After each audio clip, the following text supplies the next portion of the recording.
Hell yeah. Oh yeah, baby. Let's go. It's a cold one here today. Oh yeah.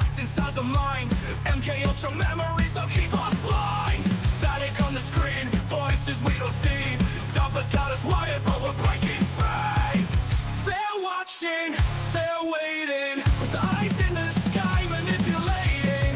They silence the scream, but we know the lie. Welcome to Smartly Uneducated, everybody. We have a really fun one today. Yeah, and we're excited. back, huh? We are back. Yeah, dude. A We little are back. earlier than normal. That is because of the inclement weather here in Texas as of today. I live mighty far away, so I wanted to have it a little bit earlier before it froze over again. So thank you all for dealing with the sudden change of time difference. Those of you who are joining us bright and early, thank you. Thank you very much for joining us today. Yeah. We have an interesting one recommended by one of the fans out there that I think. Well, let me give some context to that. Okay, yeah, absolutely. buddy. Yeah, please do. Yeah, so I stumbled upon this topic in particular because an individual that I got to speak with inside of a X space that was being hosted by, well, I don't know if it was being directly hosted or if he was a co-host, but Cody, our boy Cody, was in there. So I jumped in and I got to meet someone named Kona. And they brought up the Clementine project, and it was like, you know what? Yeah. And Yeah, I why told him, not? we'll do an episode on it. So we ended up doing it this week. And we did full deep dive. Like I really went out of my way doing as much research as I could, like turning over every stone possible. But before we get into the whole subject, do you have any like weekly news or recaps? Absolutely, you'd like I to do. share as my fellow amigo. This is brought to us by the Activist Post, one of my favorite places to get most news in general. Can we take a moment to reflect on something real Yeah, quick? are we taking a cheers as Yeah, well? but look at the head on that motherfucker right there. That's a Guinness for you right there. Look at that. That's a perfectly poured Guinness. Cheers, my brother. Cheers, buddy. Cheers. All right. You like how I always put the camera to you when I go to take a drink? When we Yeah, yeah. cheers? That way I'm the one drinking on camera. Yes. And I don't 100%. mind. You can all look at me while I drink. I don't mind at all. But as we all know, LA has been on fire. I know. It looks as if a nuke has gone off in this place. And it is all very bizarre. About 60%, if not more, of the Palisades has been completely wiped away. All of these people who lived there were multi-millionaire individuals with great wealth. I'm sure all of you are following different individuals online on X, especially Ian Carroll and different people like that who are giving you from the streets point of view of the actual fires. I just want to take a brief moment to say anybody who is affected by this, this sucks. This is not what anybody ever wants to go through.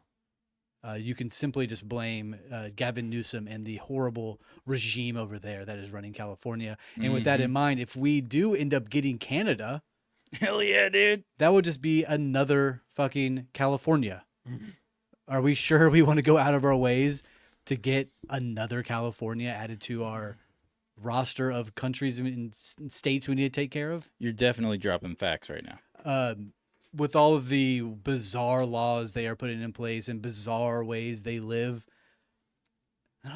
I truly don't think that'd be a good play. No. Besides having a vast amount of oil and resources, Sounds like a pretty good play again. then it changes the idea. We can just put some hardcore individuals up there and take care of it, right? Yes. Yeah, I mean, there's a lot of really interesting things going on in the news that have been sort of beyond the scene.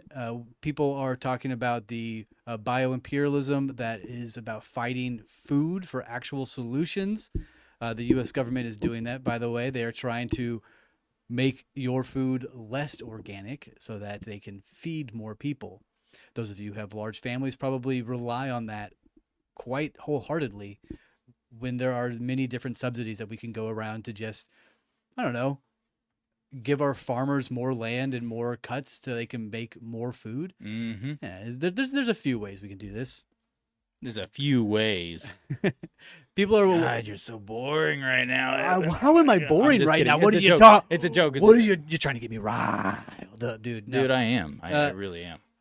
most of the headlines nowadays, as of this past week, are just going to be talking about California, how they have absolutely royally screwed over their citizens. Mm-hmm. And there's a lot of thoughts going around that they did it on purpose so that they can hide the Diddy and Epstein paperworks and evidence that are inside the Getty and inside of the different homes of these very wealthy celebrities and well-to-do individuals who have been a part of these parties and get-togethers. Yeah. I, for one, do not think it's that. I think it's because the Australians had a 100-year hilarious play. Oh, really? 100 years ago, the Australians sold trees to the Californians, saying this will grow and it will grow beautifully in your desert of a state. Did you say? I said country. I mean, I tried to say country, but I stuttered. And here I was being good, dude. And they failed to tell them that it took 100 years for these trees to grow. They now- failed to tell them. now it's that it 100 took years later. What was that? Now it's 100 years later. And they also failed to tell them that these trees produce highly flammable and toxic sap they? and pollen. And now Gavin Newsom and all these individuals have gotten rid of the water, and there's extreme wind, and a tiny little fire sparked up, and boom, here you go. Boom, here you go. Everything's on fire. There's people walking around lighting more fires, as I'm sure you've seen.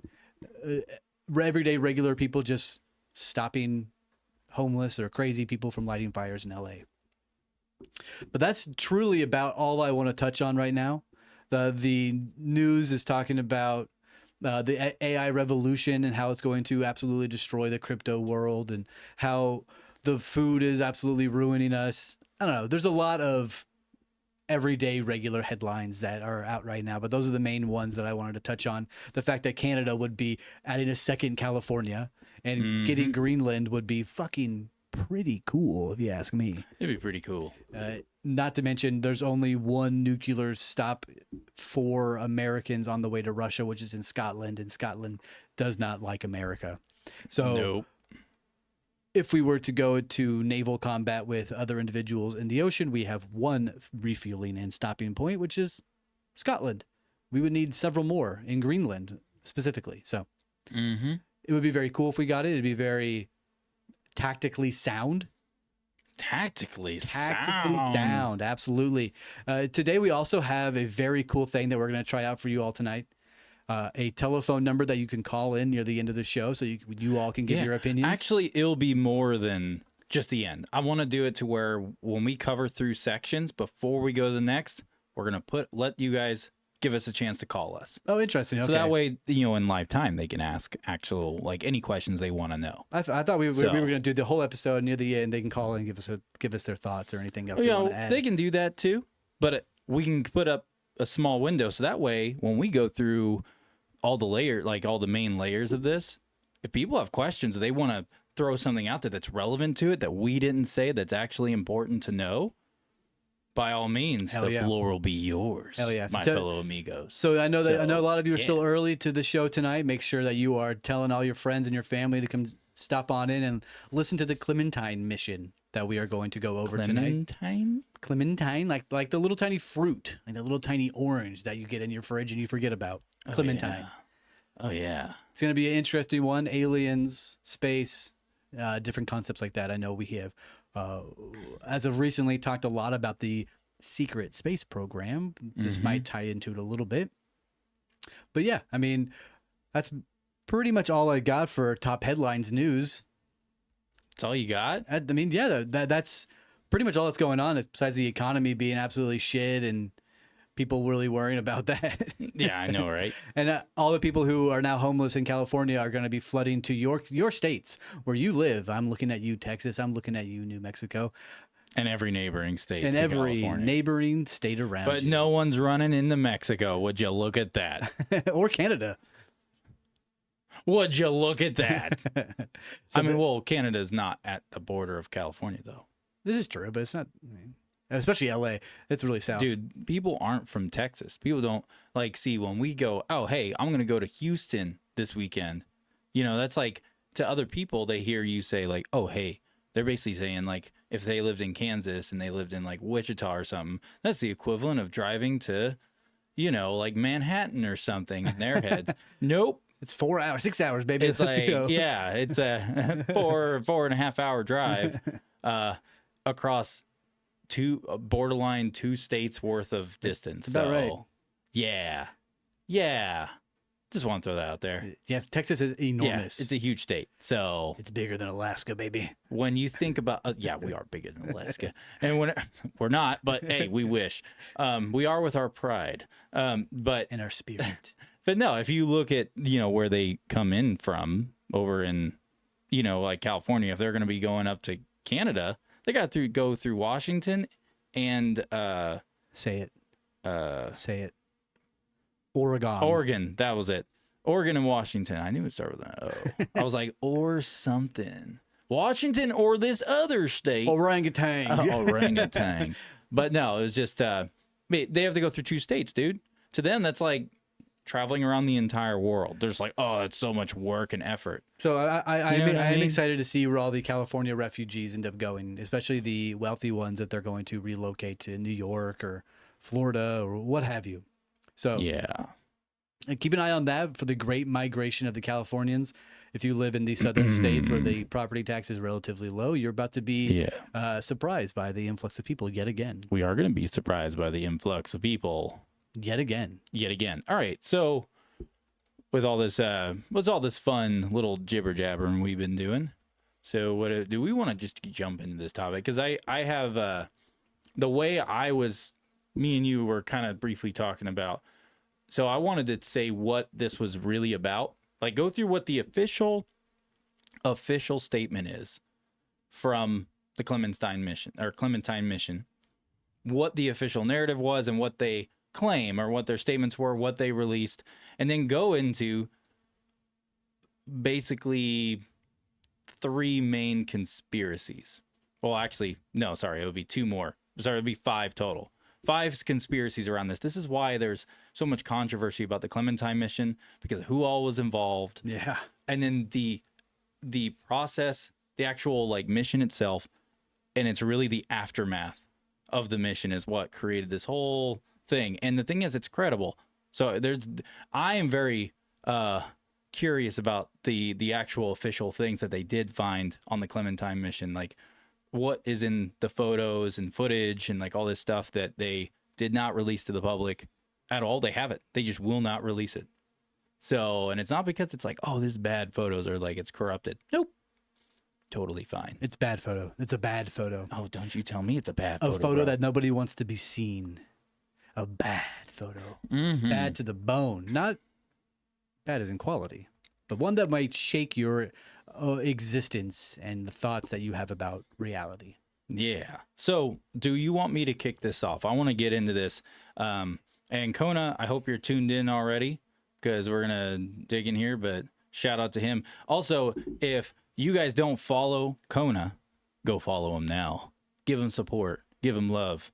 I don't know who's listening right now or not, but if you wouldn't mind putting his handle in the chat, Sure, yeah. go follow him. He's a cool guy, or at least seems like he's a cool guy. I got to talk to him a little bit. So, Kona, you're dope. Fuck all the haters. They hate us because they ain't us. Isn't that how it goes? They hate us because All they right. ain't us. Now let's start.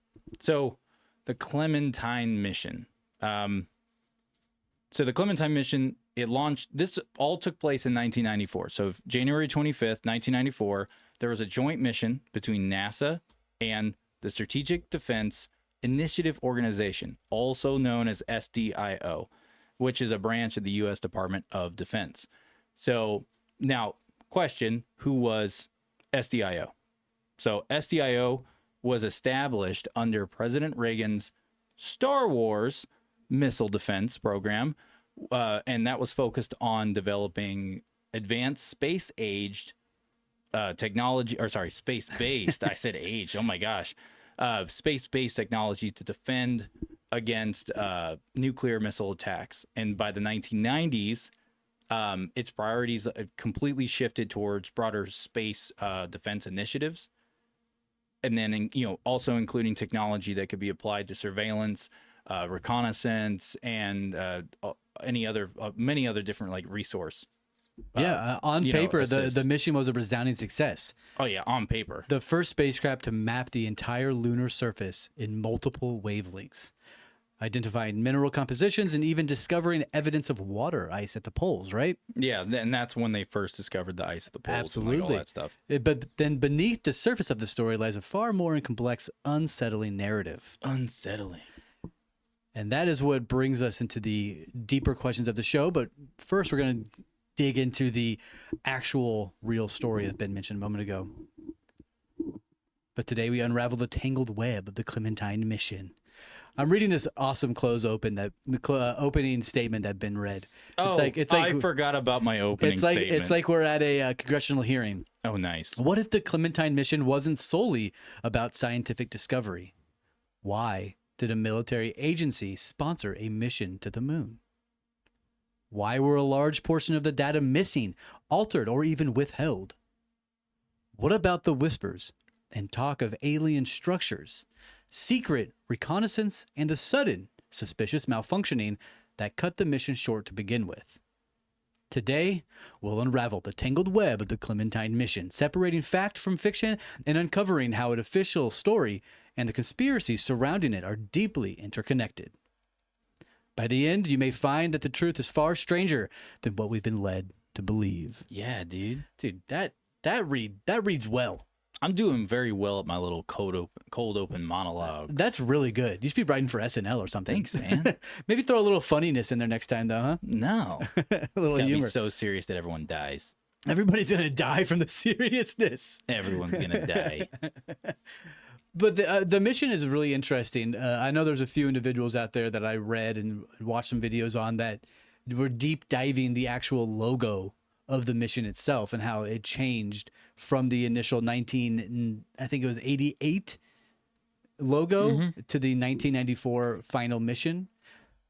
How they added a more masculine, a more feminine woman to the logo and different star patterns, and they added different objects this woman was holding that symbolize different aspects of history that we know today. Mm-hmm. They changed it many different times. It is a very fascinating tale. The story in itself, the scientists who wanted to do this, they themselves had a very interesting story of how to combat and fight to even want to do this. Let's make it clear that this was after we had apparently landed on the moon. 1994, right? Yeah. This is amidst the Desert Storm or the Iraq War. Is that right? Not the Iraq War. That was I think it was at the end of Desert Storm. Yeah, or right near the end, right? Somewhere in there, yeah. Was there anything else you were about to add? I thought you were just going. No, I was going, but now I'm out of go. Okay, so they say that. So I was saying like what was the SCIO, but the mission objectives. That's where we were. And you had brought up to map the entire moon, the 11 different wavelengths. Is this the official narrative? Yeah, this is the official statement and narrative. This is what they claim they did and what they, and blah, blah, blah, So map the entire moon in 11 different wavelengths, capturing data on the surface topography, mineral composition, potential resources. And you brought up they found water on the moon at the ice. poles, and that's where they found the ice. And then also the other mission objective was technology testing.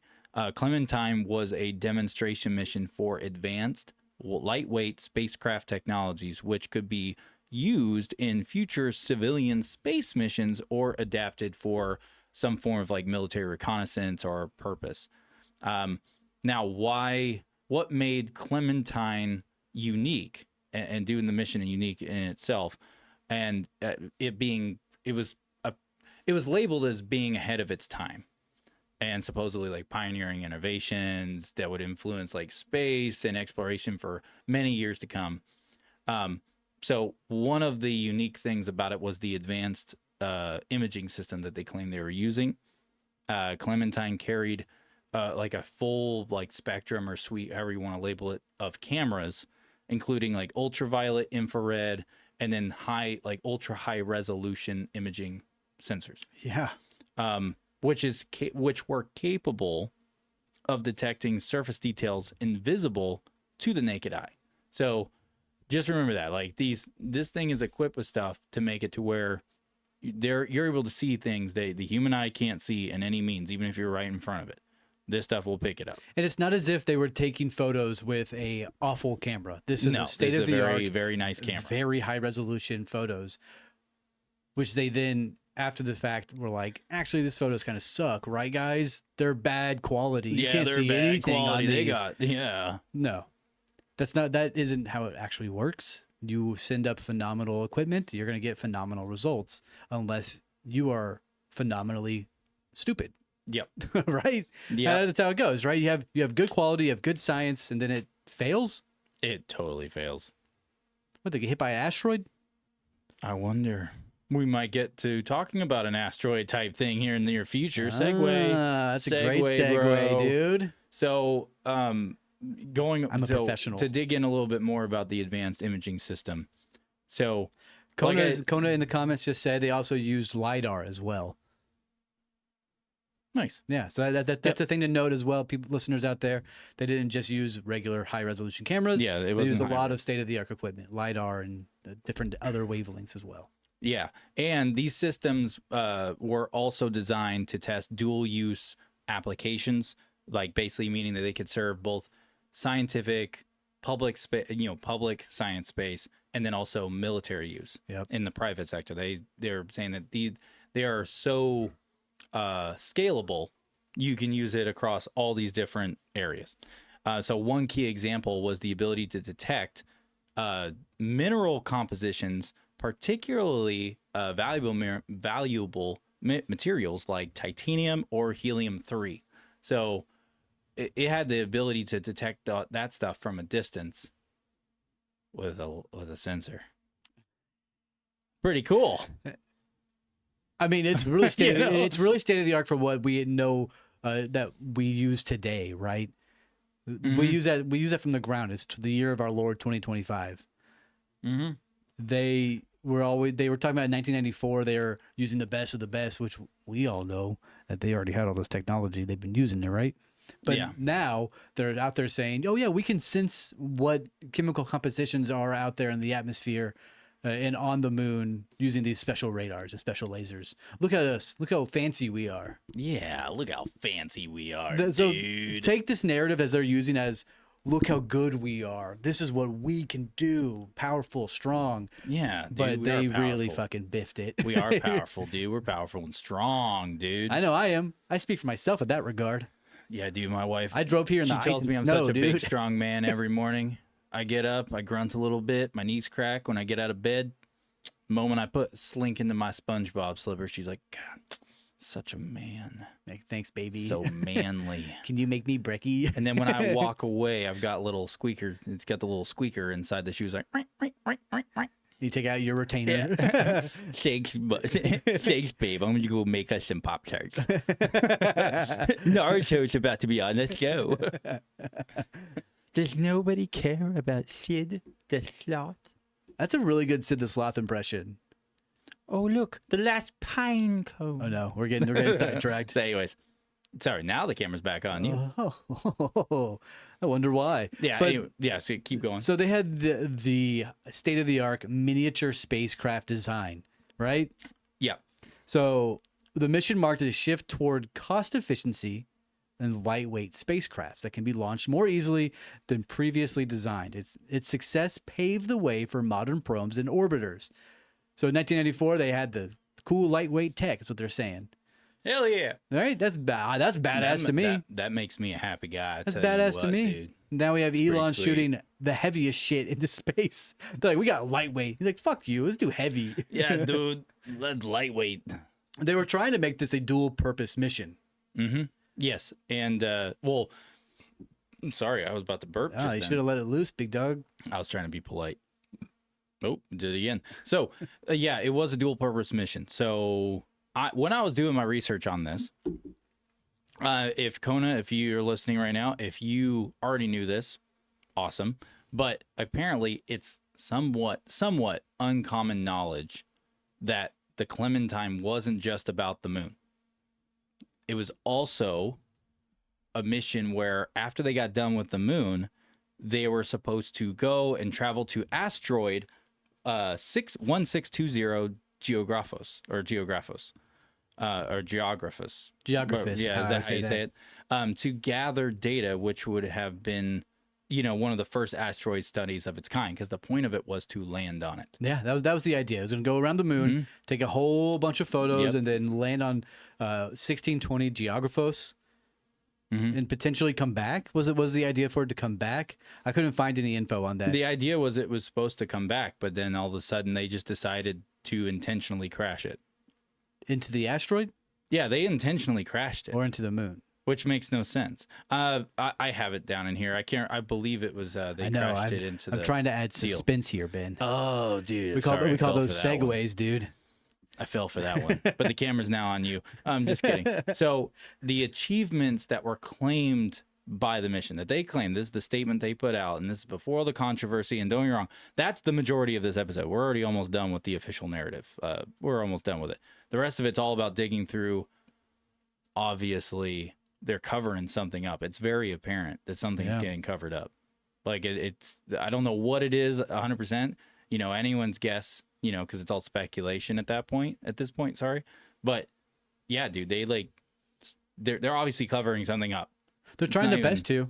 They're trying Yeah. their best to. They really swept it under the rug really well. Yeah, so these are some of the achievements that they claim. So the first one is the complete lunar mapping of the moon. The full lunar mapping, Impressive. which this will be a time to actually pull those up. Oh, so cool. if you guys pay attention and look at Exhibit A over here, here is the moon. So here's the first one. So this is the Clementine topographic map of the moon, basically showing like the color spectrum for kilometers of like depths and distances and all that fun stuff. So that's the first one that they did, or that one here. There's a whole bunch of This is different the ones. west side. Yeah, and this one is the west and east side of it. And then let me go and bring up this next one. So this is the equal area kind of like projection that they have on it. It's a really interesting thing because the side that faces us, I don't know if you noticed this, but the side that see, this is why the backside of the moon makes zero fucking sense. All of the damage. So this is the first red flag I saw, is that all of the craters, all of the hits where asteroids or whatever has hit this thing are all on the side that only faces the Earth. If it's getting hit on the front side, well, then it would be going across the top of us, or like at some angle where we would see the impact Absolutely happen. right. Especially something, at the size of the craters are on the moon, you would see the impact happen from Earth, like without a doubt. And on the backside here, they got nothing. It's like it makes no sense. It's like it's been wiped clean. That is the first red flag for me. That's the first red flag. Because like you said it perfectly. It's like it's wiped clean, and then I wonder what those gray striations down the middle are. Perhaps bad mapping? no, I think it's just like where it wraps around. I don't know. There's a couple official statements I read on it, and then there's like people's like conspiracies on it, their theories of what that is, and it's like, well, if you follow the math, like if you look at the spectrum of what it's doing, what it's going around. But what I think is really interesting is that they go around the moon, but why is the mapping graphic as if it started on the backside of the moon and then whipped around and it ends on the backside, on the far side of the moon. Like it's stitched together at the backside. Yeah, and then that didn't really make any sense to me because it's like, wait, we already know what the front side of the moon looks like, all that stuff. We already know what We can see it from they the didn't ground. they didn't get to test it with all the crazy sensors they had on the Clementine craft, for the mission. Don't get me wrong, they were doing new scans. But why did it start? When that's the weird thing about it, is because like when I do mappings on not the moon obviously, but mappings of other things, because I've done other geometrical mappings in my lines of work, and what doesn't add up to me is like, wait, even when I'm doing that, every form of mapping I've ever done where you're scanning something, where you start is where that stitching is. Absolutely right. and then where you end is where is where you ended, and it's where you started, which is the stitching. That's where it is. And it's like when I look at all these, those images of from the Clementine, they stitch all of them on the back. So it's like, wait, I also noticed that. so what, you shot across it in between us and the moon, and then wait, what? Like, how many nothing rotations about did it this have makes around sense. the moon? I don't remember. We'll get to it in all my notes. I can't remember how many times, but the thing is that like it's just really it's fishy. It is very. It just fishy. doesn't. There are just things about this that are red flags to me. So, but anyways, so we could be going through these images forever, but here's a really cool one. They've got this image here that showing the moon, or sorry, the Earth up in the background or whatever, and stuff. Some of the things about these images, and people have pointed out that it looks like they've been doctored. Like, for instance, this one here. This one's under a lot of scrutiny that I was seeing in my research, because the way the Earth is sitting, and then how it shows the continent of Africa, apparently the what people are claiming on like true scale from that distance, Africa, just the way the Earth is looking right now with where the continent is and the size of it, the math don't math scale wise. So I also came across that concept, right? There's way more ocean than there is land. You would not be able to see that much Africa. Yeah. I think they made it larger because of the idiots who would be like, I know Africa. Africa's enormous. We can't see it. Why is it so small? I think they just made it dummy proof, to be honest. Maybe. There's also supposedly claims. One of the claims on it was that one of the reasons that the, I'm going to come back to that's going to conspiracy. I'm going to move away from it so we can finish the official narrative, because we're basically done with the it. Clementine satellite went around the moon for a month, 300 orbits. Then how come the stitching always starts at the back? It's a fantastic question. Why wouldn't they start mapping it from the front where they've already mapped it so it's fluid and congruent all the way through, or concurrent, sorry, all the way around? 300 times. Yeah, that just it still smells funny to me. Yeah, it's fishy. Smells like salmonella. Oh, dude. But yeah, so this is where were we? Sorry, The complete lunar mapping. We did so there's tons of images, things like that. If you guys want, if you want to pull this website here, El Persa, if you search for the deal, it'll pop up. We can throw it into the chat for everybody. So water discovery was the other claim that they achieved, because they cite signs of ice, signs of water ice and permanently shadowed craters of the moon's poles and things like that. We already mentioned that. And then of course the proven spacecraft technology, which Clementine was trying to demonstrate that small, cost-effective spacecraft could deliver valuable scientific data. And then that set the range for later missions like NASA's Lunar Reconnaissance Orbiter mission. But anyways, this is how it ended. So Clementine's end was extremely abrupt. It just like poof, over. And there was a bunch of, tons of questions that have just been formed or asked or whatever over the years. Especially the spacecraft suffered a thruster misfire, right? During its preparations to leave lunar orbit and the travel to asteroid I hate saying this. Geographos, whatever it's called. So one, the malfunction, right? So NASA and the SDIO explained that a thruster misfire caused Clementine to spin uncontrollably. Efforts to stabilize the spacecraft failed, which then forced them to, abandon the asteroid mission, supposedly.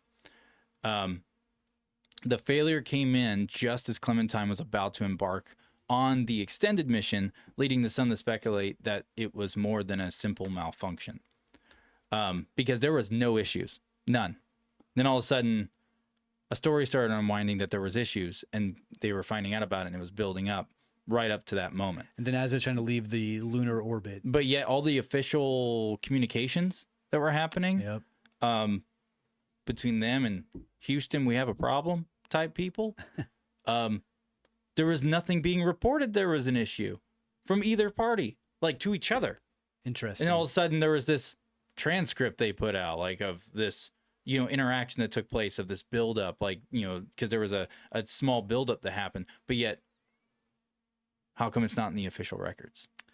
Why? That doesn't make any sense. Why would you not have it in the official records? Something there that you don't want people to know about? Or maybe it's all fabricated and it didn't spin out of control. Maybe it's all fabricated and I don't know. the device was barely functioning. And they're like, yeah, they're playing chess. They're scaring all the other countries. Yeah, we have very good technology. We can go around the moon. And then it screws up and crashes. Yeah. Maybe they're trying to cover up their tracks of, yeah, we don't have really good technology yet. We don't have good technology yet. Yeah, I don't know. It's another question. concept, right? There's a lot of questions in this. Like, you're going to end up walking away with more questions and speculation than anything. I've had this thing's littered with dead ends. Like open-endedness. Yes. And then all of a sudden just a straight up dead end. Yes. Yeah. It's obnoxious. Tons of it. So now the mission's conclusion. So the mission officially ended, like I said, or I said earlier, it was 1994. It was June 1994, just 5 months after it launched, while the scientific phase was declared, across the board a success. That's what they claimed. It was 100% a success. Everything's great. But then suddenly left many wondering, there's obviously more of this story. Like, how come we're not getting this story? There's obviously more. Yeah. Like, because people started seeing, just in a very short amount of time after the official thing happened, the mission came to abrupt end, the questions were already sprouting up like weeds because nothing was making sense, because there was a lot of contradicting information and statements being made. And then the data itself that was released didn't add up as well. And if it's a simple malfunction, why was it so catastrophic? A simple malfunction to me is a brake light goes out, or my AC turns off. Yeah, those are simple malfunctions. That was something right? that went through my mind too, because it's like, okay, so you guys didn't say simple malfunction. Well, that simple malfunction had a very cataclysmic effect. Yeah. So to where you had to end the mission and crash it. Yeah, that's not a simple malfunction then. Maybe the problem that happened was actually a simple problem that went unnoticed. I could see if they tried to explain it, like after they said, yeah, we had a catastrophic problem happen, because it was. Based off of this simple issue that started it, right? They're talking like trying to guise it up as if it's like no big deal. It was a small problem. But it obviously wasn't. Yeah. Small problems can be patched. Or it's actually a small problem and they're speaking in innuendos. And they're saying there was a small problem, but it was actually really just like the small problem was having to do this press conference and lie to everyone. And I'm no rocket scientist. Perhaps a simple malfunction is so astronomically awful that it can cause the worst case scenario. Maybe a bolt came off and that bolt... They didn't put Loctite on it, dude. Sends it spinning uncontrollably. Man, dude, this is why you got to get some rednecks from Texas I'm building them telling you, rockets, bud. dude. We put Loctite on that shit. That shit ain't coming off there, put dude. that screw cement in there. Especially you get that blue Loctite, too. Oh, that's never coming out. Not the red kind, the blue liquid kind. Shoot. Me and Billy, we just weld our stuff together. We don't want that. We weld that stuff together. We don't want that screw coming out. We weld it shut. We weld it, dude. We weld it shut. We don't do no bird shit welds either, dude. Hell We got that nice rolled down welds, where it's it got to right temperatures. It looks like a grandma weaved and knit together. It looks so good. Dude, you want to play some baseball with that mitt of a weld down there, dude. It's held together like good old-fashioned leather, dude. That's right, brother. That's right. Mm-hmm. Good old Texan rednecks. They do the ingenuity in them boys. You got no That's something idea. special. That's something special. Yeah, dude. Yeah. Anyways, so now we're done with this thing, but there are some key additional crucial context, like when it comes to the official narrative. So the advanced imaging data, Clementine's cameras, were capable of far greater detail than the public, than the public images that they gave us suggest. Because the detail that these cameras and the sensors were all capable of, they were capable of this insanely high detail, phenomenal photos. But they gave us basically rudimentary, like 260p quality images or 480. Oh yeah, When really it was capable of doing like 4K images, essentially. yeah. They dumbed it. They dumbed Yep. it down. Yep. They made it stupid. They made it very stupid. So there was that. So that was a not even just a massive red flag. That actually caused a tidal wave with the public. And now the next one is the fact that you've got the Shackleton crater focus. So much of Clementine's efforts centered on Shackleton crater, which is a permanently shadowed region at the moon's south pole. The missing or incomplete data from this area, because there was a whole bunch of missing data from that crater, which made no sense because they were able to map everything else, and they were able to map other stuff with that same technology and the same setup that was much more complex to map. But yet we were missing a whole bunch of stuff from this crater. Yeah. And by the way, in my research, so there was videos that there was people who had claimed that they had seen it, what it looked like a craft coming out of the moon. And now I'm not saying that this isn't real, right? I'm a conspiracy. Like with conspiracies, you put one foot in the door, but you got to keep one foot out. You got to be able to entertain the idea and be objective, but you can't lose sight of where you're going. Correct. So if you walk all the way through that door, you're a lost fucking cause. So you got to keep one side of you grounded at all times. And I can tell you right now, the Shackleton crater situation, when I was reading about it, it plays into the other claims and other videos that I've seen go around every once in a while, and then they get ripped down. And then you can't find them, of showing potentially what looks like some type of something coming out of the moon. Yeah, right? the Shackleton crater is Yep. a huge focus point for a lot of moon conspiracies. Yeah, and of all things, it's the one that people are hyper focused on, like heavily about, and it, you know what I mean? Because it's missing the data, so now it just fueled it more of like that's because things are coming in and out of there, That's exactly and like right. this and that. So it's like, which I don't blame them for thinking that, you know, especially when you line up with all this stuff from the Clementine mission, you're just like, your math ain't mathin', bro. Like, what's going on here, you know? But anyways, sorry. Were you about? I thought you were about to say something. I was not, but hi everybody. Oh, hey, how's it going? So the data that was not presented, and it was obviously missing, or maybe it was incomplete, supposedly. They never gave official statements on that 100%. They gave some comment, but not all of it. The missing or potentially incomplete data, whatever was causing this from this area, raised tons of questions of like, well, what did they discover in there? You know, what did they find? All this stuff. And then, you know, you switch over to the military dual use technology that was at play as well. And the mission's imaging systems, you know, they were designed for all the dual use capabilities, and the SDIO could have been testing the systems out there, by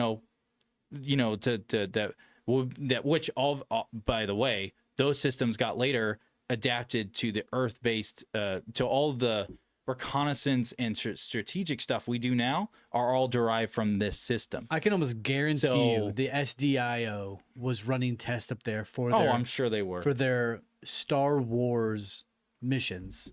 Well, it gets even more fucking controversial right now. I guarantee it, because now that they did this, like, oh yeah, okay, our radar scans do work for very high distance, high frequency, and all this. Yeah. So that's the official narrative. Okay. That's the official narrative. That's where we're going to leave it. But there are three questions. There are three really big lingering questions just off the official narrative alone. The first one is, why did a military agency like the SDIO co-sponsor what was supposedly a strictly civilian scientific mission?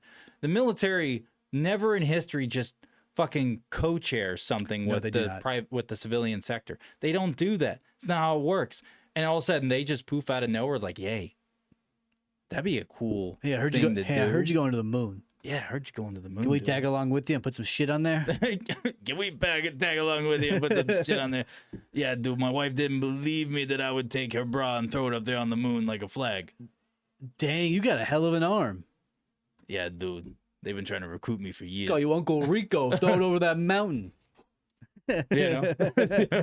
You know. You know? So there's that question. The next lingering question is, what happened to the high resolution images that were never released to the public. And then the other big lingering question is the sudden malfunction that ended Clementine's mission, you know, was it really a coincidence? Or was it potentially either something deliberate, or was it just a blatant lie? Like, you know, and, you know, when you say the lie narrative in that question, it can play out multiple ways, because you can say, okay, well, what did they lie about? Did they lie about the malfunction itself, or did they lie about what it crashed into because it was malfunctioning? Did they lie about where the malfunction took place? Like, you get what I'm saying? Absolutely. It opens up that door to really question everything about the official narrative of its demise. So it's like, okay, well, if you're lying about this, are you telling a lie because of these 20 or 50 different fucking reasons? We need to ask you about each one now. Exactly. You know, right. so it's, yeah, dude, who knows? So there's that. Now before we just jump into the really heavy part, because it's all very controversial, but I want to give you guys some insight into the SDIO, which is the Strategic Defense Initiative organization. I want you guys to understand why them even being associated with this is really curious. Like, it's huge red flags across everything. And because the SDIO, they're up to some things, my guys. And They're up to some things. What does the SDI stand for again? Strategic Defense Initiative Gotcha. organization. Okay. So the SDIO, let me just let you guys know, because you guys need to know this. If you're wanting to dig into the Clementine thing, it's literally imperative to understand the SDIO completely overall. So the SDIO originated as part of the, like we said before, the Strategic Defense Initiative, which aimed to create a space-based missile defense system capable of intercepting and destroying incoming nuclear missiles. Yeah. This project wasn't even like, you know, it's obviously ambitious, but it faced shitloads of criticism from its birth, basically. As it should. Holy shit. Yeah, because because the Star Wars, because that's the Star Wars controversy side of them, because that was the Star Wars program, and it was for what we just explained. Now, the technological feasibility side, because this, you know, if you look at it like from a critical or criticism, critic way. Words are difficult. Yeah, I know, right? Or conspiracy, right? You know, you've got the technological feasibility side to this situation with SDIO, because many scientists and military experts all doubted that the technology proposed by SDI, such as like satellite-based lasers, particle beams. Yes. Yeah, dude.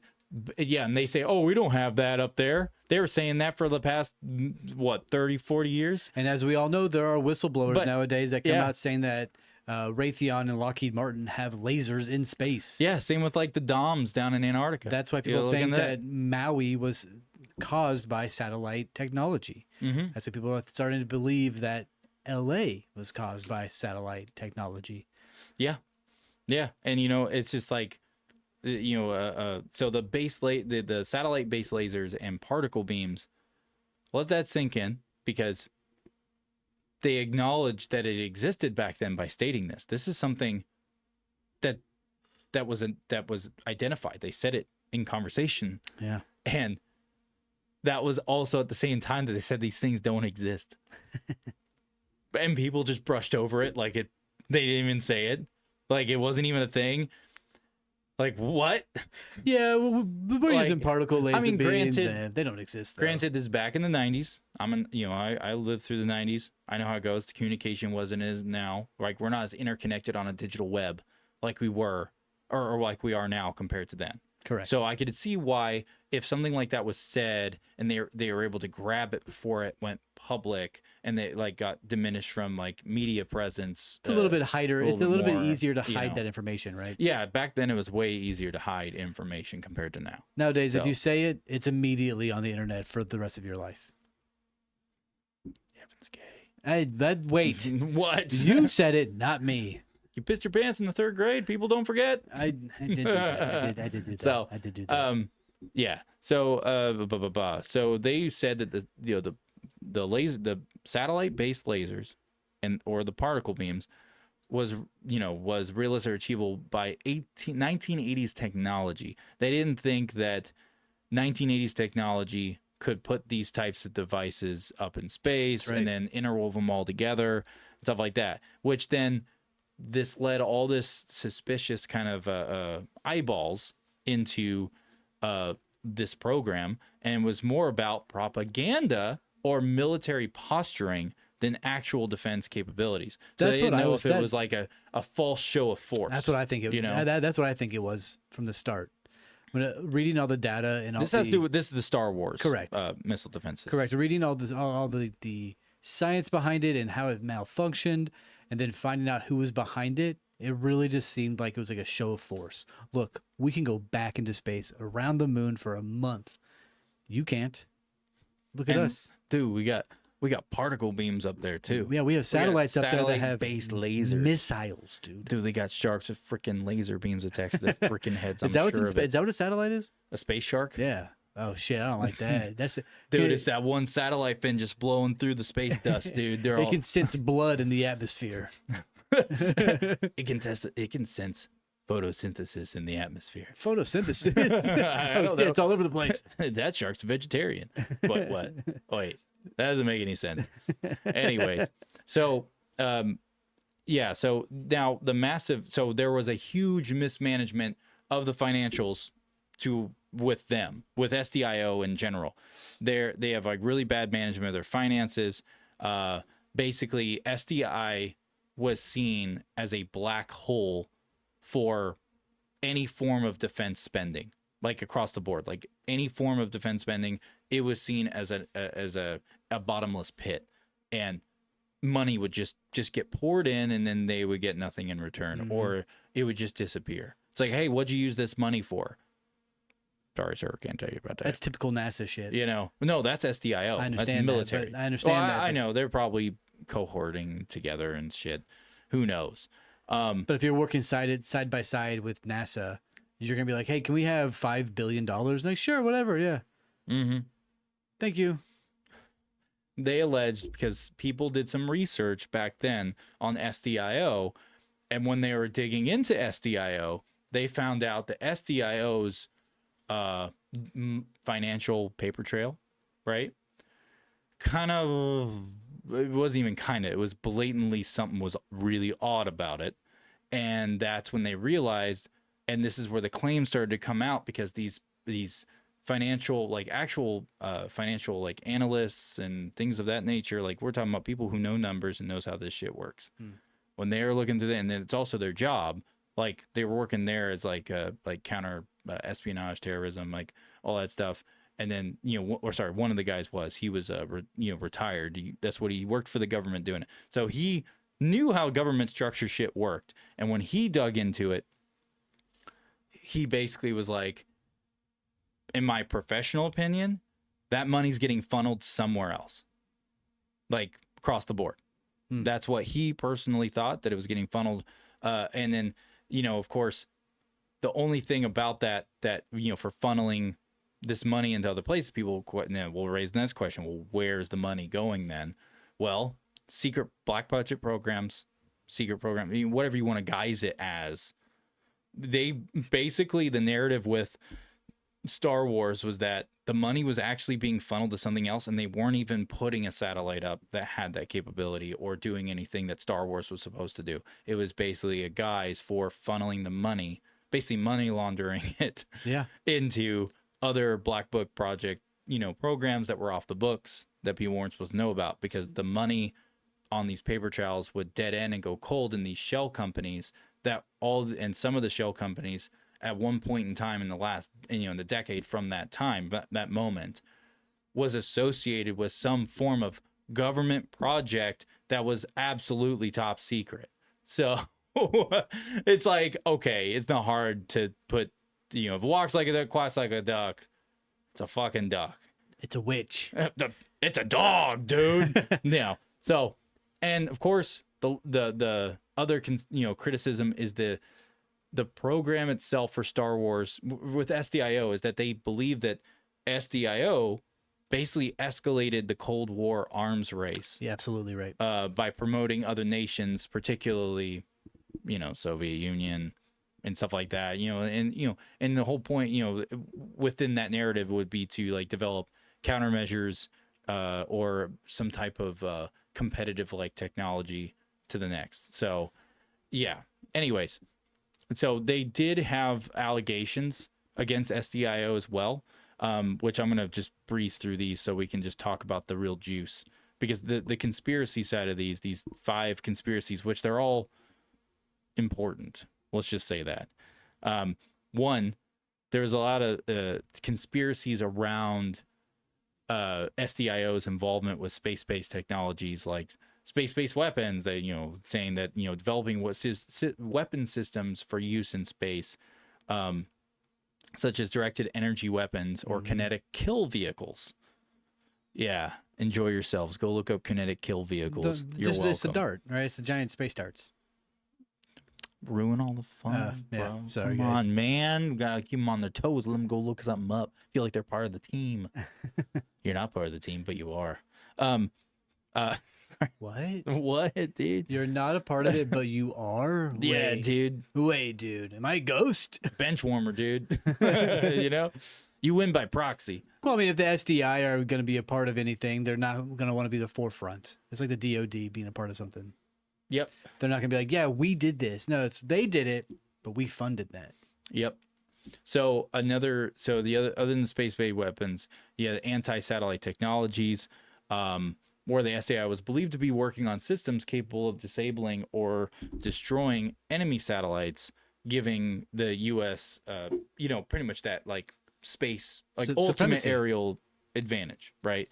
And then of course the last conspiracy on the SDIO on their history is the preparation for extraterrestrials. For ETs. Yeah, because some people speculate then and still do now, like still do without 100% right now. Go look it up. They speculate that SDIO secret projects were not aimed at Earth-based threats, but at defending against potential extraterrestrial aggressors, like someone coming from somewhere else. I want that. I want that. I mean, considering all the radio waves that we send out as a nation for the past 100 years, somebody, if they're out there, has more than likely heard it. Yeah. Yeah. And so there was a bunch of stuff, the list goes on. It's like a treasure trove. Classified projects, black book budgets. So the ship that basically, brought our space defense. Yeah. And how this even relates to Clementine is because by the time the Clementine mission launched in 1994, the SDIO was already seen as this like secure, secretive, very military driven organization with a history of being extremely controversial, covering things up, basically funneling money to who knows what, and all that stuff. So that's the SDIO's kind of like overview background. But yeah, let's get into it. Let's talk about the things that make this so just it's literally a rabbit hole. I don't know what else to even call it. It's definitely a hole of some sort. Because a huge thank you to Kona again for recommending this or bringing this subject up, and then the rest is history. But I'm glad you did, because I knew a little bit about Clementine, like I was familiar, but I didn't know a whole bunch of plethora of other things. So I'm glad you suggested this episode, because it's tons of information. So let's talk about, are you ready? I'm absolutely Evan? ready. Suppressed images. Hell yeah. That's the first one.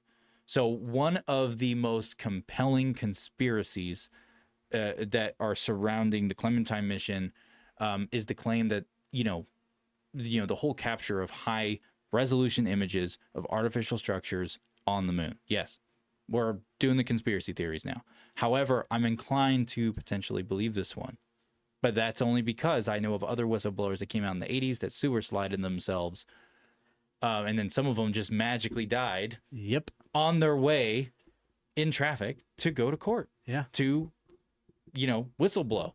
And they just The moment they announce it, they die 12 hours later. They were on their way to Yeah. blow and died. They didn't even get to have the fun part, dude. All that white powder. So these structures, apparently these structures were intentionally suppressed or erased, right? By now, I doubt they erased them. They just archived What those structures? and then got the art structures on the moon, apparently, They're what? of the suppressed images. Is that, sorry, what were you asking about? You're saying that there are structures on the moon. Yeah, that's what about the suppressed image. That's the core of this conspiracy. This one for the suppressed images. It's because they talk about how they're suppressing them. Oh, I see what you did there. Sneaky. I love it. Anyways, sorry, he was just trying to whisper sweet nothings to me. That's all he was doing. But no, so the theory states, within all of this, that Clementine's advanced imaging systems captured clear evidence of non-naturally occurring formations on the moon, such as towers and monoliths and geometric structures, I even love this. glowing lights that looked like a city. Hell yeah, dude, I'm loving it too. But like glowing lights that looked like a city. And then, apparently these images were edited or just straight up withheld, from the public. And we were just given these low resolution ones that they couldn't fully remove them from. So they fucked up the pixelation because some people analyzed these photos. We're talking about professionals in their craft. Went and looked into these photos, these official photos that they gave out. And they even said that due to the photo, and then, when they look at it and when they analyze it, they basically, all these people came to the same conclusion that these really pixelated photos were like overly pixelated. Like there was too high of pixel count going on in certain areas. So basically let they me went and interject, if I manipulated may. and had to pixelate it more. If I may. Yeah. We had a satellite with the highest technology at the time taking high resolution photos, and it came back with structures.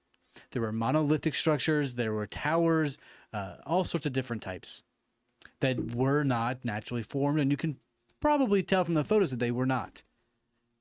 And once they released it to the public, after toting and bragging about how good their technology was, high definition, LiDAR and the like, they send us dog shit. Dog shit. They send us the worst formatted photos that they could have. Like, oh yeah, we're gonna have super high res detail images of the moon, and oh shit, is that a tower? Oh no, shit, that's is that a tower? Oh no, that's a monolith. Oh, we can't release that. Yeah, because there Oh, was. we can't show them that. No, we can't show that. Oh my gosh. What are those things over there? Oh, it's two alien chicks kissing behind that dumpster, that space dumpster. Oh my gosh. We'll be violating so many. Is that a red dot that I see on the moon? Oh no. Oh Pixelate no. it. Oh, what's that big cannon they're pointing at us? Like, what is that? Yeah. So, moving forward.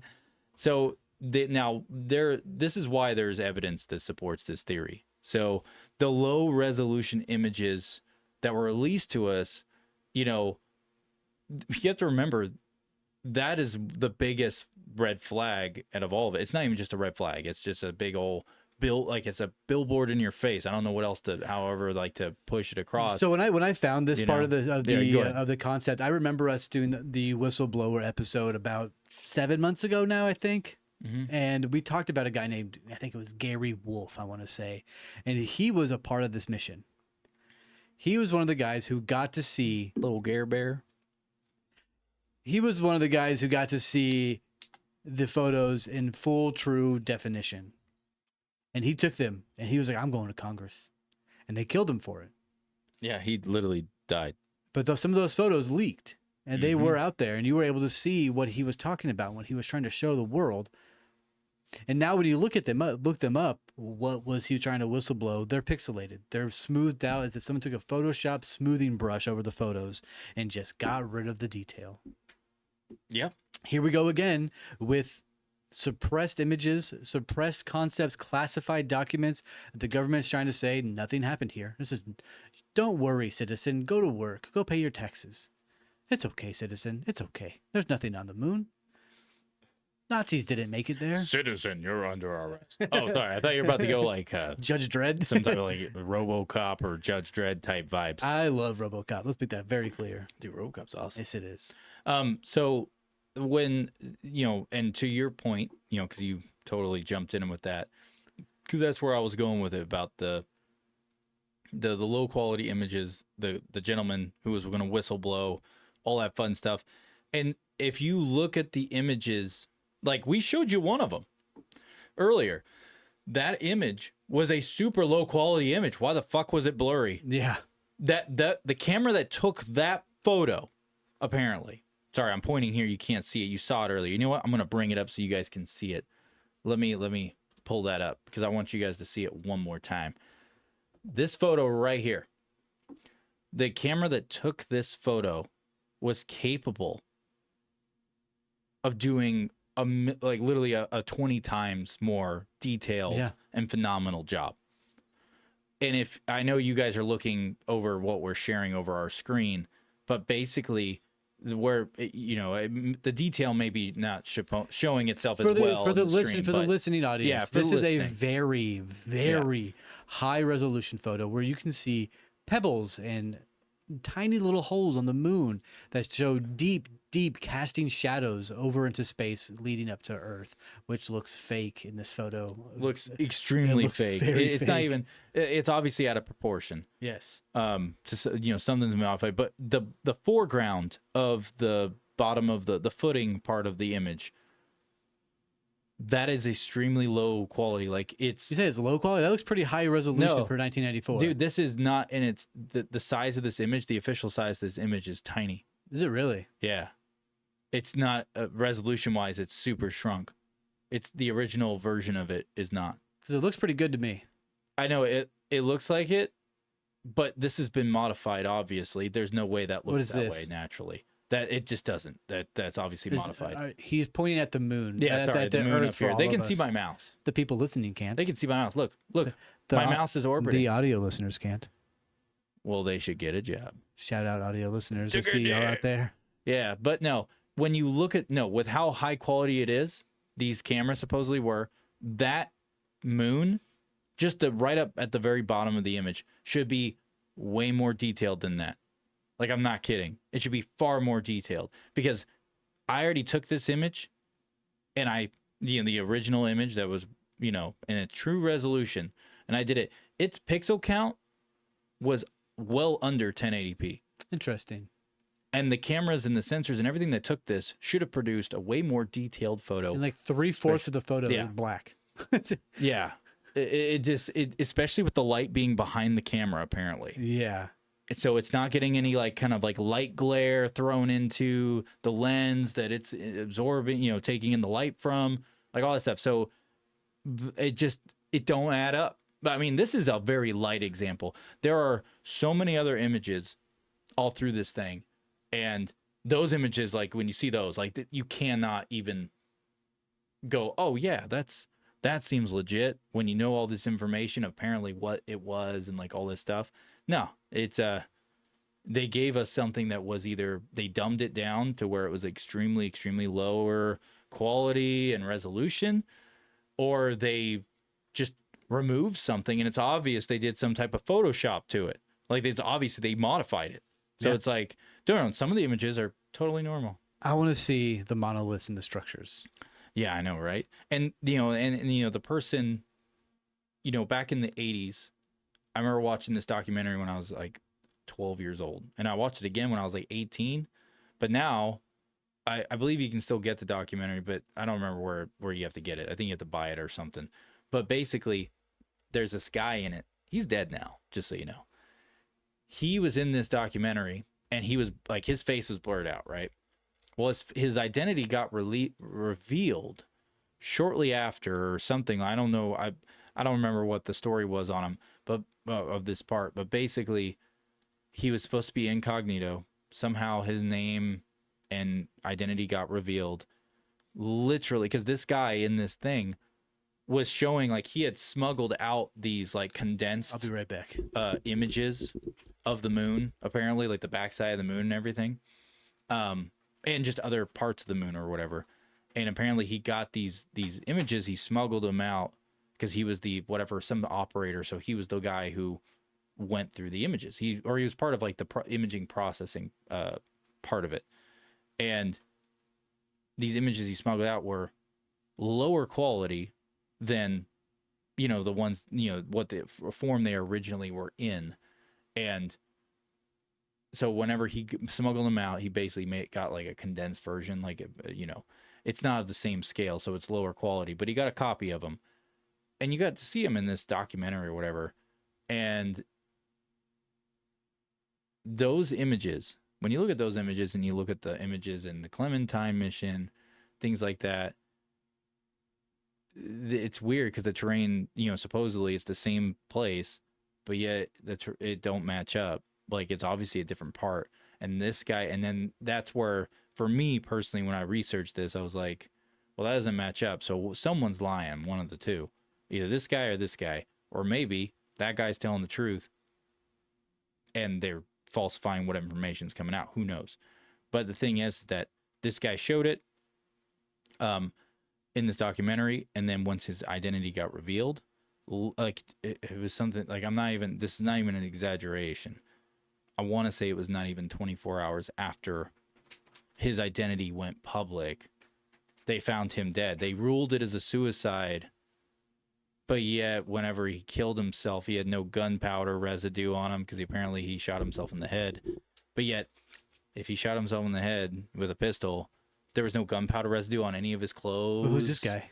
Or anything. The guy from I gotta remember before we end the episode. I gotta remember the name of this documentary. It's one of the whistleblower guys who was on a documentary, and then his name, he was incognito, like basically, voice, lowered down in tone, and then like he was all like blurred out, manipulated photo and whatnot. Yeah, so like you didn't know who he was. He was they were trying to preserve his identity and keep it a secret.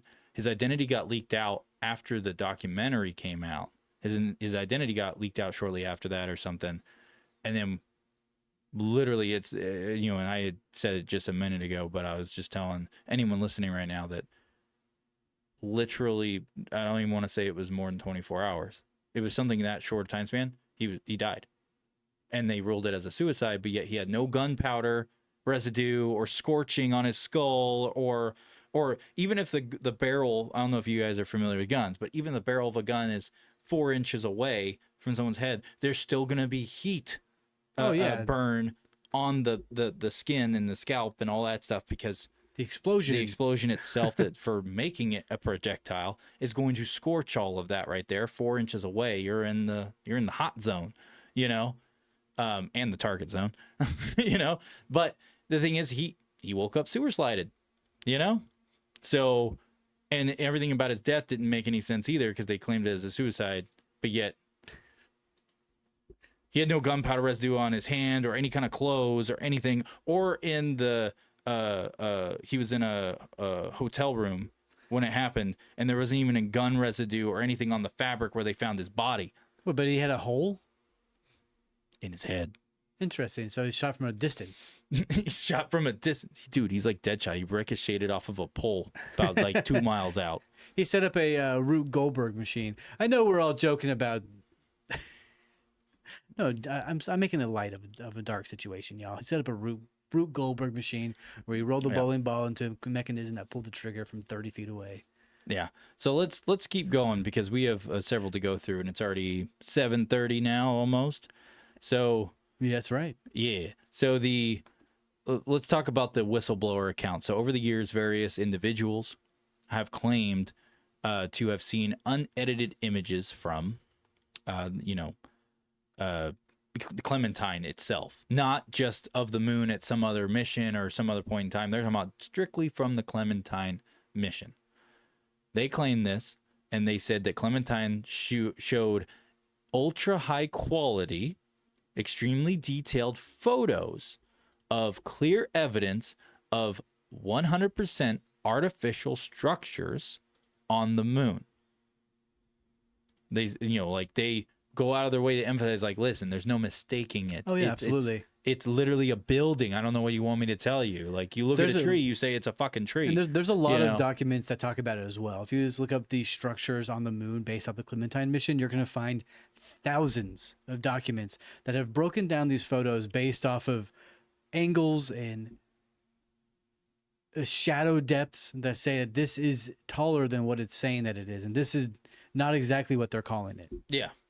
So, which then brings them to oftentimes use the Apollo 16 mission area as an example of how tall something could be or how small something could be based upon the landing mission, the landing zone, and different aspects around the angles of how far they've gone. So the percentile for me of it being factual that there's something on the moon is getting higher and higher every time we talk about it. Because this is not the first time that we've brought up structures on the moon. Nope. And it probably won't be the last. No, it won't be. Uh, Now, speaking of structures on the moon, Please can I go add ahead. something? Yeah. Sorry, I'm trying not to. Burp again, huh? Fucking Yeah, gassy, man. It's all that beer, dude. Hell yeah, bro. So, well, when we're talking about the structures on the moon, so let's put this into perspective for everyone. So we're talking about tower, structures on the moon. So you had the tower-like objects, apparently, and when we say tower-like objects, the description for that would be they rise vertically from the plane you're standing on. That's right. So this is the horizontal plane. This is the vertical. Hey, some people don't know the difference. I've met a handful of people in my life over the years that did not know the difference. I'm like, I'm retarded. We're near the end of the show. Should we be putting up the number? Oh, yeah. Yeah. If anyone's got any questions, can you throw the number into the chat, please? Yeah, sure. Yeah. Hey, if anyone's listening around and you want to call in and talk to us and about anything in this that we've covered thus far, because there's still more we have not gotten into. There's a lot of other things that we have not gotten into. So if you want to join us, we're throwing it in the chat right now. And if you call us, we'll know. Yeah, you'll be live on the show talking to us. Ask us Yeah. any questions, anything that you want to talk about. The number is now in the chat.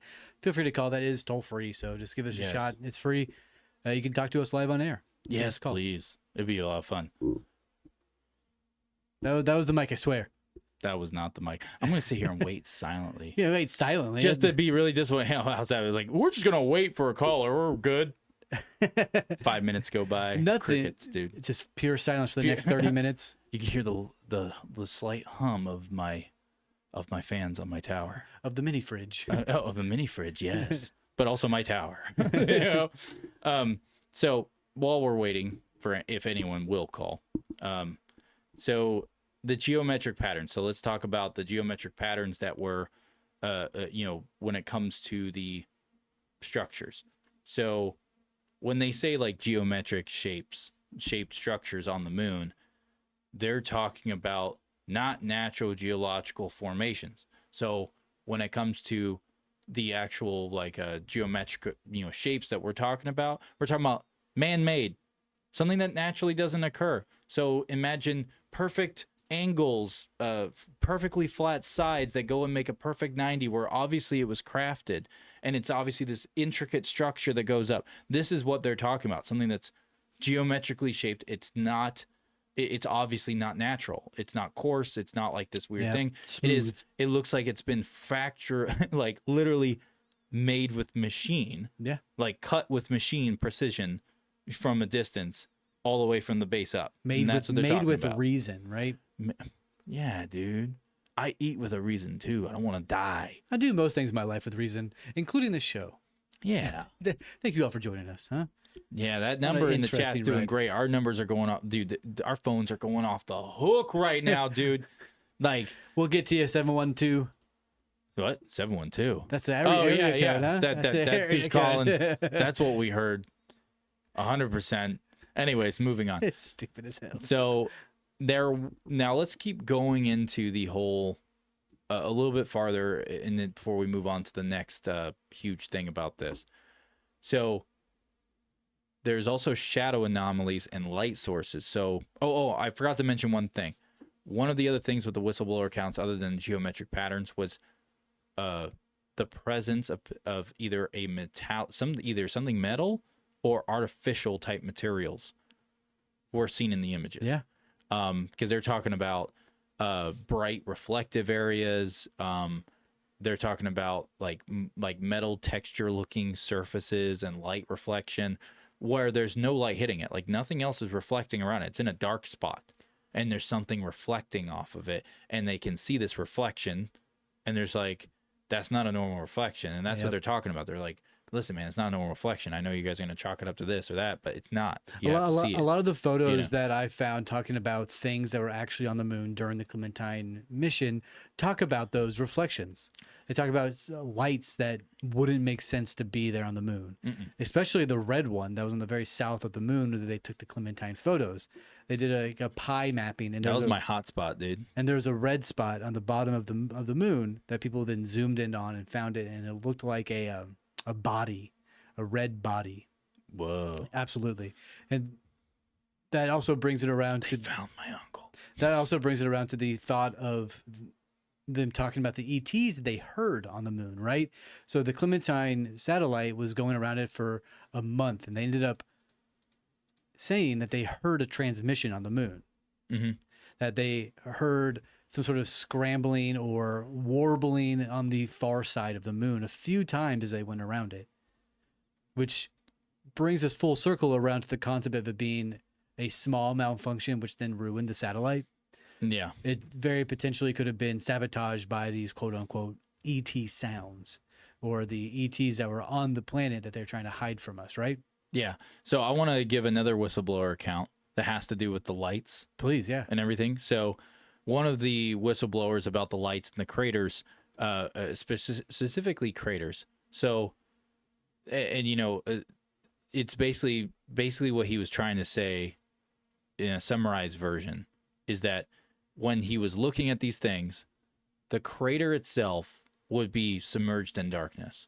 The only reason you knew a crater was there was because of the sensors that were picking up the terrain, because it was being able to see things without light. Yeah. So it was you could see the terrain of the moon. You could see what was there. And they could see, okay, that's a crater right here. But when they look through the other lens where it's just pitch black, it's just a regular camera lens, all around the crater, like for a good massive distance, is all blacked out as well. In the dead center, this is no joke. This the whistleblower was going. He also perished as well, unfortunately. The moment he made this claim and he announced that he would, or not even announced, the moment he started blabbing on a public, outlet, 24, like literally the next day he was dead, sewer slided. How convenient. He just sewer slided himself. Very, that's not suspicious at all with the countless times that happens. But he was saying that in the center of, he said it was 2 different craters. The lights, they saw lights in the bottom of it. Something was pushing, like shining light out. Like there was something that was obviously producing light because there was no light going in for it to reflect off of. Like if there was something down there naturally, let's say, that could reflect, that had that would cause a reflection. The problem was that crater itself, there was no light touching it around it for a huge distance. And then, of course, some people tried to say like, well, the reason why you're seeing that light is because there's some type of object or something from over in space over here that is the only reason why there's light going perfectly down that crater. That's not how light works, motherfucker. What, are they using a fucking handheld pinpointed laser? Think about a flashlight. Yeah. Like you shine a flashlight, up close. If you wanted to light up a PVC pipe, like just like a pipe or something that's like that big around. But if you're trying to go into the atmosphere of your planet. Yeah, think about it like this. Imagine you had a light and you put a pipe on the other side of the room, a hole opening that big. You need to put the light can only touch inside that pipe. It cannot touch around on the wall where the pipe is fitted into. But when you have a flashlight, it's just, this is how light works, people. You walk over, if you put it point blank up to that pipe, it's going to illuminate that pipe, nothing else. The moment you start backing away, you're going to see the ambience of the light start shrouding over and going outside of the pipe, the entrance. And next thing you know, if you're standing on the other side, say 10 feet away, well, you're illuminating the entire fucking wall. So if the debunkers for the light inside of a crater that apparently was pretty goddamn deep, and then on top of that, there was no light touching anywhere on the crater or for a massive distance around it. What was it aliens with a fucking like a laser pointer going like 1,000 lumens. like we're like cats then like watch this, they're gonna chase it. They're Well, gonna chase it. Like, what the fuck? we No, do- that's we the do dumbest that. shit. We do that. No. That's not what their claim was. I was making a joke. We shine lasers at the UFOs up Yeah, in our don't- atmosphere. That's because that's our sky, Because we're dude. retarded. Yeah, we are retarded. But I'm just saying, it just that's common sense. Like you can do that. You can simulate that and already prove that debunker wrong.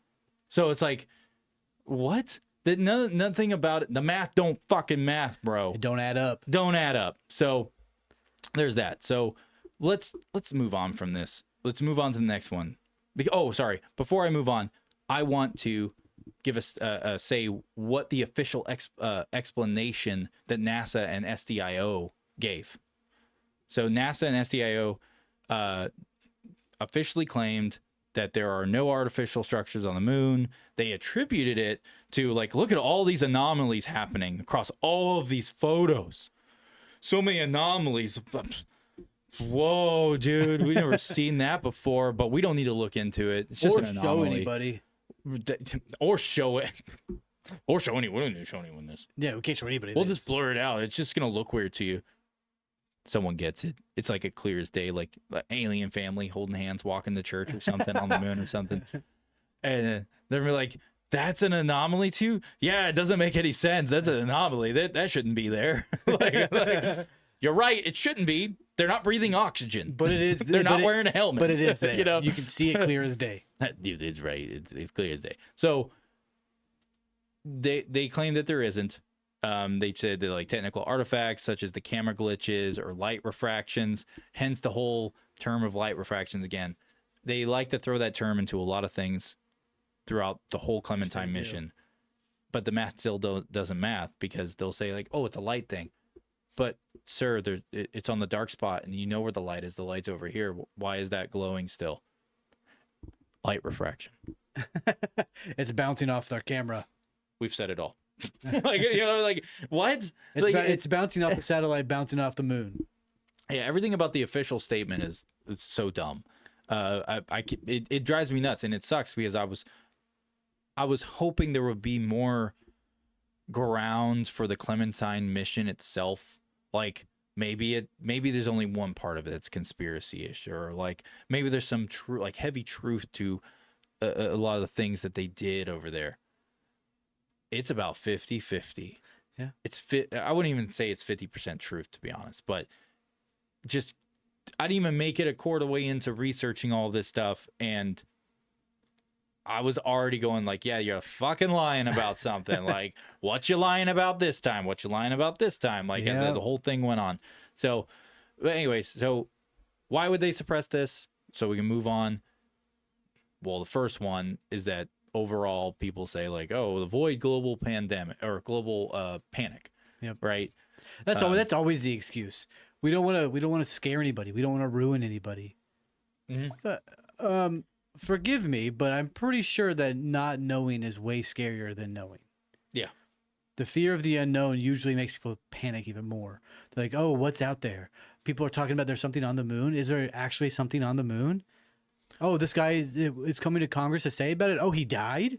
Oh, he died. Oh, no, now I'm actually scared. What the fuck? Death is real. Yeah. Yeah. But that sort of concept is a freakish phenomenon, right? They're like, well, we don't want to cause a panic. You've already caused it by having us come out and say we don't want to cause panic over what we have found. Yeah. So Absolute buffoons. yeah. The gold pretend thing, they say is like evidence of alien structures or artifacts were revealed. It would destabilize governments, cause mass hysteria. Good. The same bullshit they say every time. People are ready. We want to know. The next is like, another reason they could, reason for suppressing it would be to maintain some type of militaristic advantage. Because if the moon did hold some type of advanced technology, or let's say they, whatever it was, who knows what was on there.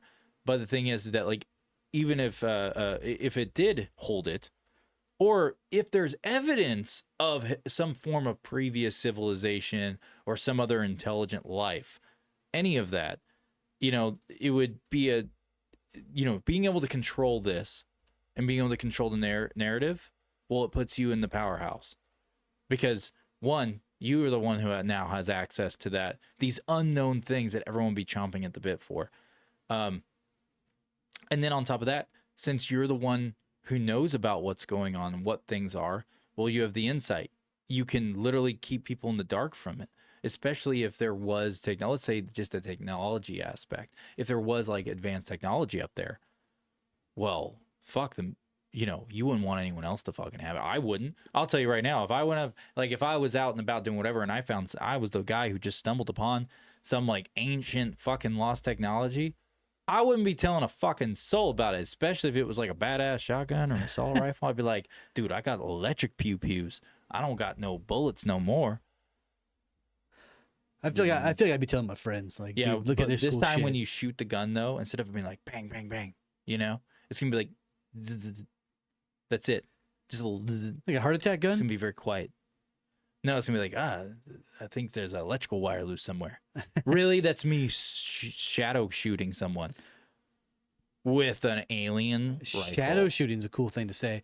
Dude, I love shadow shooting, dude. That's a cool thing to say, for real. That's cool. That sounds cool. I mean, Buzz Aldrin talked about it. There was structures on the dark side of the moon. Yeah, he did. So if you believe what Buzz Aldrin has to say, then why not believe that too? Well, here's the thing. Kona, if you're listening, I mentioned Buzz Aldrin in our X conversation thing in the X space. And I'm going to say the same thing I said then. Buzz Aldrin, years ago, I took him as a somewhat credible source. But then as I watched every single, like I literally went on a deep dive and I watched every single like Buzz Aldrin interview, documented comments that he's made, that he's also corroborated that he said. Yep. And I've learned real quick that there's no telling what that guy says is true or not. Because 1 minute we went to the moon, next minute we didn't go to the moon, next minute we went to the moon, next minute we didn't go to the moon, we went to Mars, next minute we didn't go to Mars, we didn't even go to space, next minute are dinosaurs real? He asked if dinosaurs are real to a paleontologist. I'm not kidding. Granted, this is in his a little bit later years now. He's not as old as he was, he gets, but this was still in his later years. But it doesn't matter because he's been saying the same kind of random shit. Well, actually, what I think is I think he did see something. And I think that the first official statement he ever made that he wasn't supposed to make was the only true thing he said, and then he got put in line. I think because all of a sudden he backtracking. disappeared, bro. I think he's been backtracking ever since he first was like, yeah, there are things out there. Yep. Oh shit, I wasn't supposed to say that. Yeah, because dude, he went MIA for like 6 months. Yeah, he definitely after that first statement he made messed up. He messed up big time, saying that we went and there's shit there. He's like, they're like, oh, Bowles, you can't say that. You say that in NDAs. You can't do that. Yeah, because I watched the YouTube video like I almost said 2 years ago. It was like 6 years ago, 7 years ago, of him literally saying to this person, and you see how he says it, and then you look at all the other things he said ever since then. Because the first thing, and this is of him first making that first comment, and then the point of where he had to backtrack a whole bunch. But basically, he said that they saw a craft. They weren't alone up there. He radioed back to Houston. We have a problem.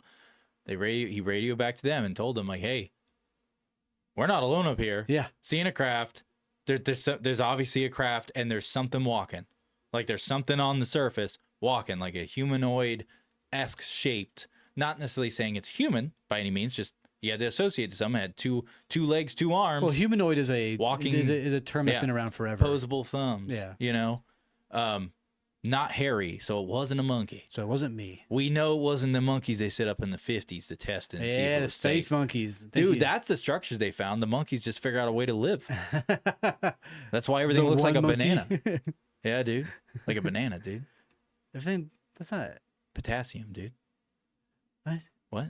Kona, anyways, back to you. Kona definitely responded. He said Aldrin now is not a reliable source at this point, but at one time he was. Yeah, a he reliable was. Source. Yeah, at one point. And I'm glad you said that, Kona, because we just covered that too. Yeah. I think it was his first like official time he ever said something. I stand and by then it was that. I backtracked. stand by that. That his very first time talking about space and how we were there and that there was something there with him, that was him accidentally whistleblowing and uncovering confidential evidence, and he got in trouble. The deep state and all the other SDI black book projects were like, hold on, Buzz, you can't be doing this. You can't be doing this. We Buzz. talked Come about on. this. Yeah, now you need to go and confuse everybody. Now you're just confusing everybody. Now he has to go and confuse people. Now they put him in front of television, in front of cameras, and he's saying we didn't go, we went to Mars. So now he's just trying to confuse everybody. Yeah, and the last comment I'll make about Aldrin is the fact that when he says it, I'm going to say it one more time, when he says it for the first time in that video, if you look at how he says it, and I'm not saying like overanalyze it, just surface value, watch it, just natural reaction to it. You look at how he says that shit, and then you look at everything else he said since then, none of it was sincere. That first time he says it, he was very serious. He was like passionate, Yeah. but also like it was if there was like a hint of reserve, like concern, but I'm going to keep it reserved for now. Like, Panic. you know, the fact that I'm saying this out loud. Panic. Yeah, it seemed like a genuine thing that he said. Like it didn't seem like he was lying. But then after that, it just like a downhill, because then every time he says something or claims this or claims that, how he says it in his mannerisms, it just looks like he's just making it up. It doesn't look sincere. It doesn't look like it's something like he did the first time, where it was obviously there was something behind it. you know? Let's break down the Clementine mission, huh? They talked about going to the moon to do a lunar mapping and then landing on an asteroid.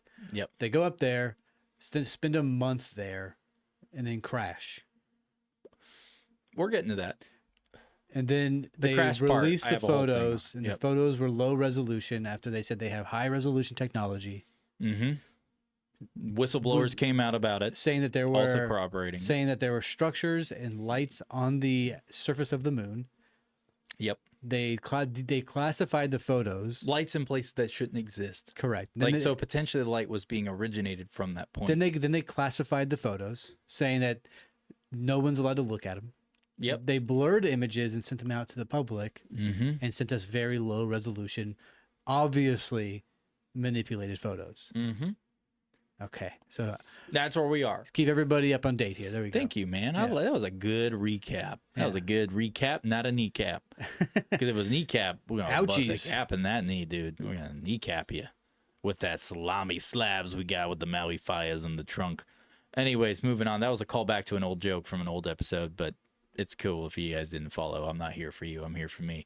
Anyways, that's not narcissistic at all. Yeah, it was. I was looking at you to save me, but you didn't. Nope. Anyways, moving on. So let's talk about the military reconnaissance and lunar mapping. So the core claim was that the Clementine was a dual-purpose mission with its scientific goals serving as a cover for its military objectives. So the objectives included mapping the moon to identify key locations for, like, I don't know, like potential bases or maybe launch pads or you name it. Conducting the next one was like conducting reconnaissance of the far side of the moon, which is shielded from the Earth's radio signals, and ideal for, well, if you're trying to keep something radio silent, well, you want to keep it a secret. That's exactly so, secret operations. Like how I segued into that. That's pretty somehow. good. That's pretty That was good. a good introduction to secret operations. You know what else has secret operations? The space program. I was gonna say my trips to the bathrooms, dude. Yeah, brother. I don't like to tell people I'm about to blow up their house, their guest bathroom in their house. You know what I mean? I make sure I eat all them beans. I go over there and I just let it the dragon out. Do a big old chocolate dragon. I don't know right what there. the hell you were talking Dude, about. I just right squeeze now. out a big old chocolate dragon That's right enough. there in their sink. That's enough. And their make them clean it up. Dude, I even used a plunger and try to squish it down the sink. you shouldn't be pooping in There we someone's go. sink. I'll That's tell you enough, that right Dookie. now. Dude, why'd you It's just have enough to say dookie poop? talk. Why'd you have to say poop? Dookie Now talk. it just went gratuitous and it's gross. Enough dookie talk. You know what? We're gonna move on because you're immature. So, oh well, look, Evan, the camera's on you now. Why? So now it's back to me. So the core claim, like I had said, would cover up military objectives, and it was a dual purpose mission. One side of it being scientific goals, but the mapping the moon to identify key locations, right? Conducting reconnaissance of the far side of the moon, like we said, and then of course, like we said previously, identifying resource-rich areas. So the involvement of the SDIO, which if you're just now tuning in, stands for Strategic Defense Initiative Organization, which is a military organization. Okay, just put it out there. So it further supports the idea that the mission had a lot of either a lot or a few really big classified objectives that were by any means a part of the scientific process. They already knew how that shit worked. They just wanted to do something, or they were wanting to test something that they made. That's or right. Who knows? Definitely right? test. Definitely test. So the evidence that kind of like supports this theory is that of what the SDIO's role really was. So the SDIO, which was founded during the Reagan administration as part of the Star Wars missile defense program that we already covered earlier. If you're just now tuning in, I would rewind it so you can watch it. Anyways, which, the Star Wars missile defense program wasn't focused. None of that was focused on any kind of scientific exploration. Its primary goal was to develop advanced space-based technologies for defense purposes. That is literally SDIO's role. Yeah, absolutely it is. And so for instance, the Clementine was a perfect fit for SDIO basically being a part of the mission because of what they were going to do. It's opportunity because now you can knock out two birds with one stone, and which we already know that NASA is part of the government. I don't give a shit what They anyone absolutely says. are, yeah. Look at the money trails, people. Go follow the papers. You want to know who owns who supports what, who does what? Follow the fucking money. All the DEI they do as well, Yeah. so Yeah. they're definitely government funded. Well, you know what? That waiter I saw the other day flipping them eggs I ordered with my eggs and bacon breakfast. Well, it turns out she's a prime candidate to be an astronaut. Me 'Cause too. of- Send me up there, Because bad of boy. DEI. I'll be a guinea pig. Send me up there. I'll go. Because, it's not about who's most qualified. It's about who's got that stable hand for controlling the joystick. Who's got You that? see how she flipped them patties in there? Man, she'd be a great astronaut flying a really expensive plane that could kill everybody on board. DEI, way of the future. That's DIE. Fuck. I do that. You die? What? DIE. Your camera's on you now? You do DIE. I do die. What? Anyways, Yeah. sorry. So Moving on. I strictly believe that the SDI used the Clementine mission as a attempt and cover up to actually go up there and see for themselves how their structures are going. Yeah. And then also to go along with that is the so SDIO had literally overall control of Clementine's data. So that alone, so they had full ultimate say in the data that was going to be released. They had they had the control over everything. And they didn't really that's I don't know how to emphasize how alarming that is and how problematic that is, because with who SDIO is and everything we just laid out, the fact that they were in control of everything, but it was a joint operation. So the public sphere that was a part of this, who was going up in the space, they had zero control over the data. Oh, yeah. Only SDIO did. And then on top of that, SDIO was in control of every communication that was made to the public press.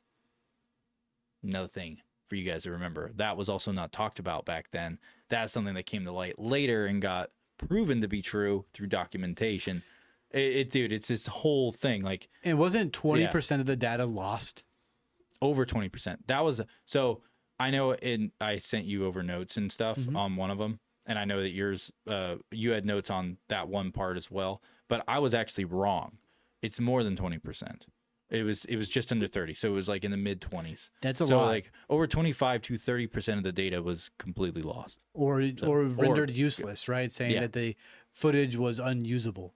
That is blatant cover up, if you ask me. And then some of the data didn't even say that it was lost or Yeah. unusable. It just said, I'm not going to give you comment on it. It just Mm-hmm. they wouldn't even they talk about it. That's blatant cover up. That's saying, hey, we found something, but we're not going to show you. Also, we put something up there, so we're not going to tell you about that either. We put missile silos and direct laser energy weapons on the far side of the moon for defense protocols against the ETs that don't exist. So yeah, no shit. They don't exist. But so the two things that I want to make a point about the mapping the moon's strategic value, right? Because that's what it ultimately goes to, is the value of what they're doing. So the strategic value of the mapping of the moon alone is, one, we already said it. I mean, it doesn't take much imagination. Potential military bases or operational points because of secretive things, because there's no communication on that side. Can't get any signal, like, at all. But you can use your imagination for that. Who knows what they wanted to do with it. But the other one is the resource acquisition, like going for the resources, because what we talked about, the ice being on the north and south poles, these points, and they found the water ice, and they're like, hey, there's water on the moon, all this stuff. What people don't realize how important helium-3 is. Yes, helium-3 is vital. Yeah, I knew this about helium-3. I did not know going into this, doing this research, that the Clementine Mission, they thought that the moon contained helium-3, and so, or they had evidence to support that it did, and that's one of the reasons they wanted to go to up there, because helium-3 is a rare isotope that would basically revolutionize what was it? The nuclear fusion energy. It would revolutionize it if they were able to find a helium-3 isotope, that they could mine resource-wise. Like that. It's revolutionary, and the whole cold fusion thing, nuclear fusion energy. That's a whole other topic. So I'm not going to go into that, but I looked down at a little bit because I'd already looked into it before. I can tell you right there, I'm not going into it. I'm going to move on, because that's it. That's a helium-3 is vital. We talked about it before in one of the shows many months ago. Yeah. So that is like a huge deal, and they didn't even talk about the helium-3. In fact, it wasn't even in the official release back then. They gave an official release, and then they pulled it back, and then they get a release again, because that got documented from I forgot what they called it back in the 90s. It'll come back to me. I'll identify the title of it specifically later. It'll come back to me. But basically, it got corroborated from someone who handles that type of like informational data, to go from like the media outlets or whatever. A whistleblower came forward and said, hey, the official thing they actually gave forward, and the person lost their job over this, by the way. Of course. They lost their job, and they've never gotten the job since. And in fact, when I tried to look the person up, which I will make sure to make a post, either I'll get it before the episode's done and put the person in, heroes of the internet, find this person. Because I could not find shit. After the last thing I read about them was about them, they got terminated. They were mentioned in an article getting terminated. They were fired and all that crap. After that, nothing. Can't find them anywhere. I look up the name, because there's a photo in the paper that I was looking at from the 90s of this person. Since I got to see their face, I was trying to look them up on Facebook and social media, because I couldn't find them on Google. I couldn't find anything on them after that point, and I couldn't even find them on social media. So either A, they just They're never gone. had a social media presence, or they just try to stay away from that type of things, which is fine. Some people like that, and it's totally cool. But at the same time, it's like, until I know for sure, it's like, did this person just get disappeared? Oh, most Because all of a definitely sudden did. there's no trace of them. Like, I can't even find That's the MO of our anything government. on there. That's the Yeah. MO. If you say something and they don't like it, it's like the Scientologists. Mm-hmm. You said something, we don't like that, you're gone. Yeah, yeah, You dude. got it. Anyway, that's Yeah. So, yeah, it's bizarre. So that is a huge deal. So let's move away from it. So obviously they did the advanced imaging technology, and the mapping and all that fun stuff. But the thing is, the other part of it was doing basically reconnaissance type testing is what they would be involved with on this, because that's all they do. They do that and any kind of militaristic type narrative. So apparently they're doing the reconnaissance testing, which, similar to like the imaging type systems, were designed to serve both civilian and military needs, ensuring that the data could be repurposed for like either defense applications or like the public sector use, whatever. That's something that they were undertoning, claiming, while they were being confronted about all this stuff. But nothing ever got given to the public sounds for propelling this shared data type Dude, thing. it just sounds like a Nothing. typical project that they found some evidence that they don't want the public to know about, and they're like, hush, hush, shut up. Yeah. And if people don't know, the far Now you side know. the far side of the moon is shielded from Earth's electromagnetic basically like the interface of it. Mm-hmm. So everything gets blushed around the moon. Think of the moon as basically like a giant steel wall, and anything that's going at it, it's just going to get blocked by it. It's not going to go through. No signal's going to go through. It's a Faraday cage, right? Yeah, it's basically a Faraday cage when you're on the other side. And so, and I wanted to make sure to point that out, is that the far side is 100% shielded from Earth's electromagnetic interference, like across the board. And with SDIO being involved, especially with the far side of the moon thing, and it's the first time, they wanted the moment and that's another birth of this thing, just so you guys are aware, is that when the Clementine mission was being first put together, the SDIO was not involved at all.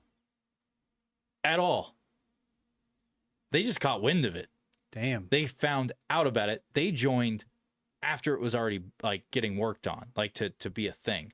They joined after that, not because, oh, we need the military's resources. No, NASA had the resources. They used all of NASA's shit to go up there. So it's like, to go do the mission. So it's like, no, it's not because they needed them.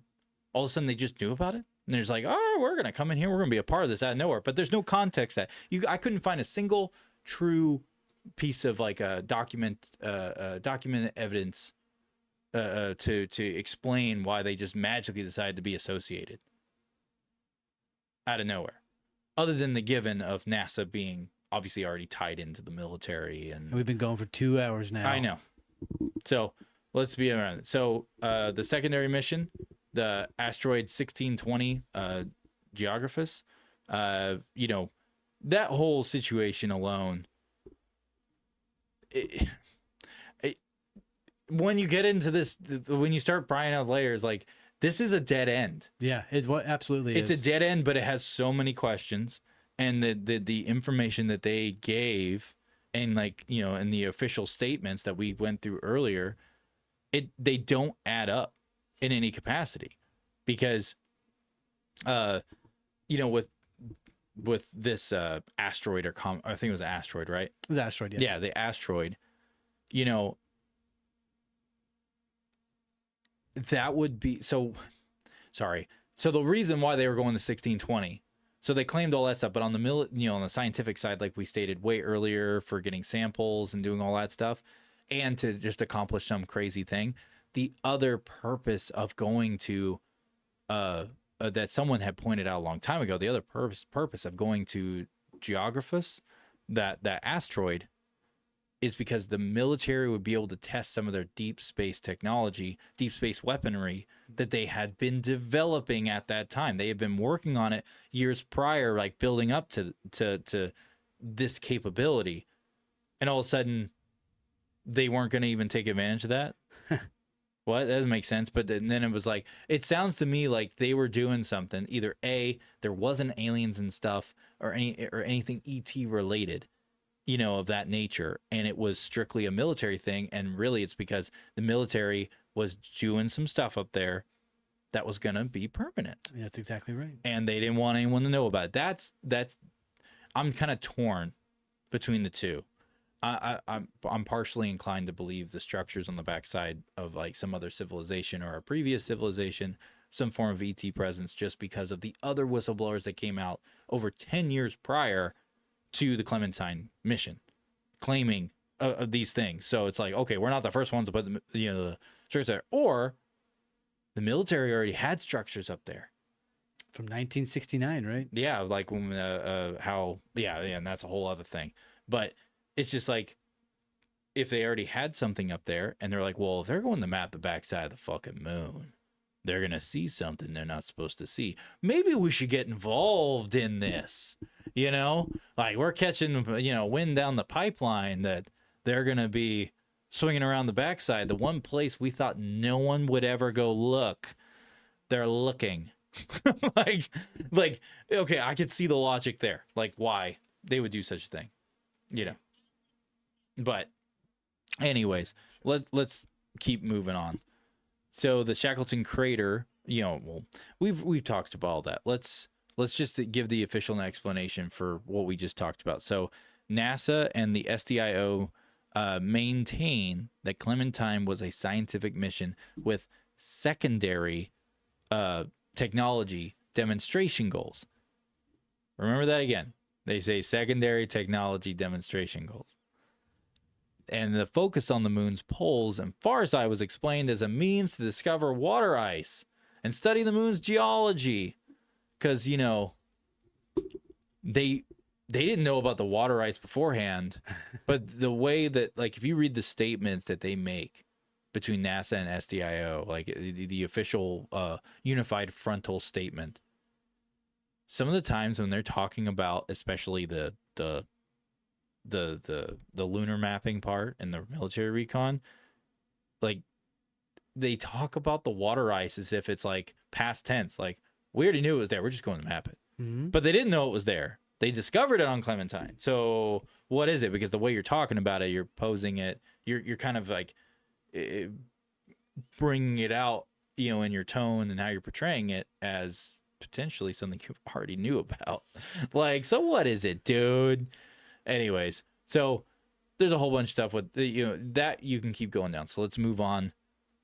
We're gonna kind of breeze through these other ones because some of the data gets repetitive. So there's no point in repeating the same thing over and over. So I'm gonna be skipping over those parts because we unintentionally covered some of it earlier.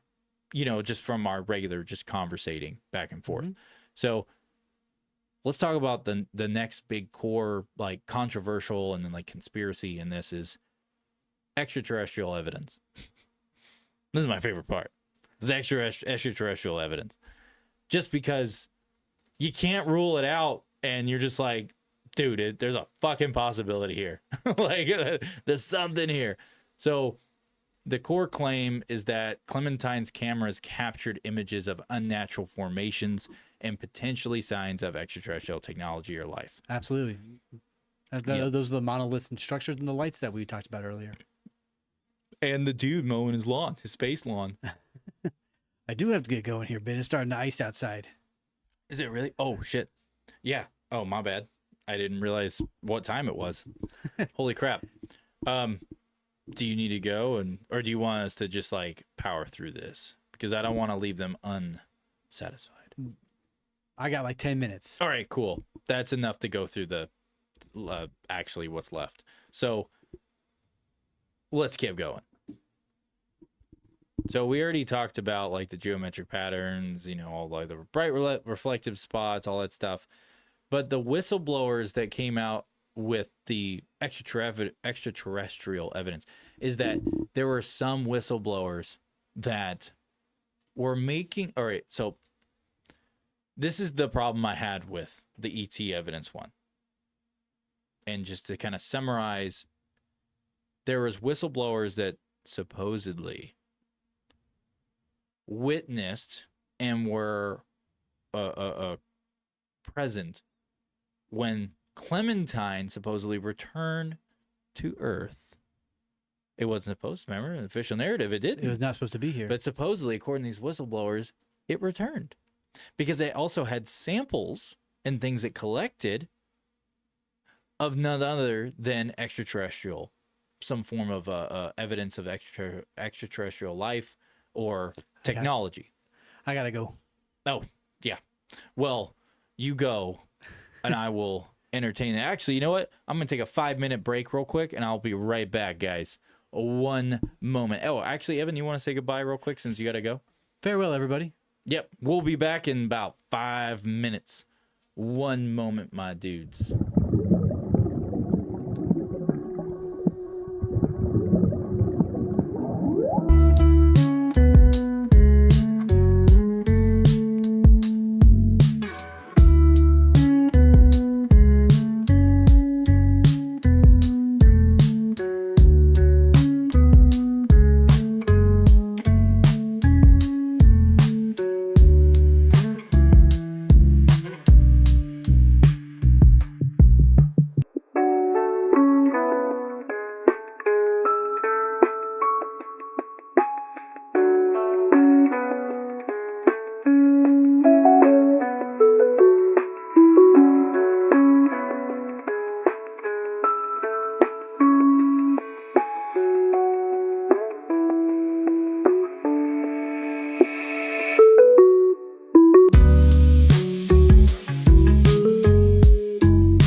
mute myself. There we go. Hey, everyone, welcome back.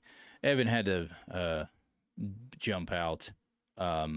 Yeah, we're here in North Texas, and he, we got some winter storms that came through just in the past 24 hours. So he left because it's still icy out there, and everything was starting to refreeze again. So he had to get home so he could get home safe. So hopefully he does. He's supposed to text me to get there. But let's continue with everything. So I can't remember exactly where we're at. I believe we were on the extraterrestrial evidence and all that fun stuff.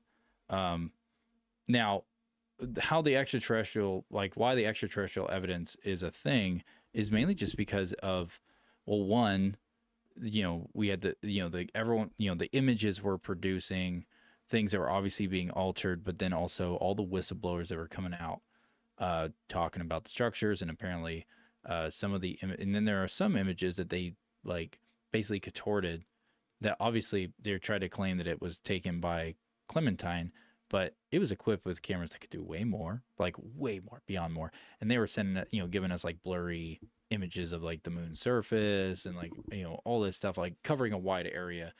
And there's other images that this thing took of objects that were farther away, and it did a way better job. Obviously, it was in photos that they weren't doctoring. It's so apparent. It's ridiculous. But what supports the evidence in this is that with the whistleblower claims, if all this is true, then like the tower-like structures, and then like, oh, and that was the other thing I meant to mention earlier, was that there was also claims of like the way they described it looked like a dome, like a buried dome type thing. Like there was something of some type of dome-like structure, but it looked like it was like you're only seeing the top of it from the surface, if that makes sense. It's and then like, if that makes sense, I hope that's the best way I can describe what they were talking about. But it's really interesting because they were talking about, they brought up that in particular because that was one of the other structures that were on the moon, that it was like a smooth dome, structure of some form. And it was like in the image, and from what apparently was claimed in these high res images, all that stuff, we're talking about smooth, like we're talking about crafted. Like you weren't going to get a dome that was of that size too, because it covered a massive a surface area. So, there was a heavy, I get where people would go with that, and especially with the other structure claims and things of that nature.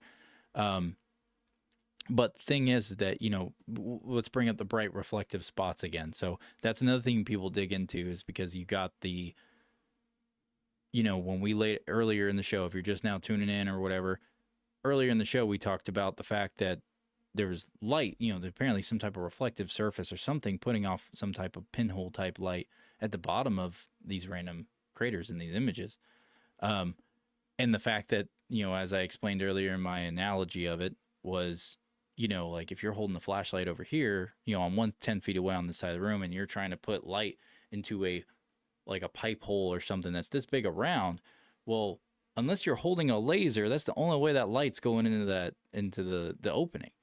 If you're holding something that's producing light without something that's some type of a shroud around it or something that's going to funnel that light, well, then it's going to cover a larger surface area the farther away the object is.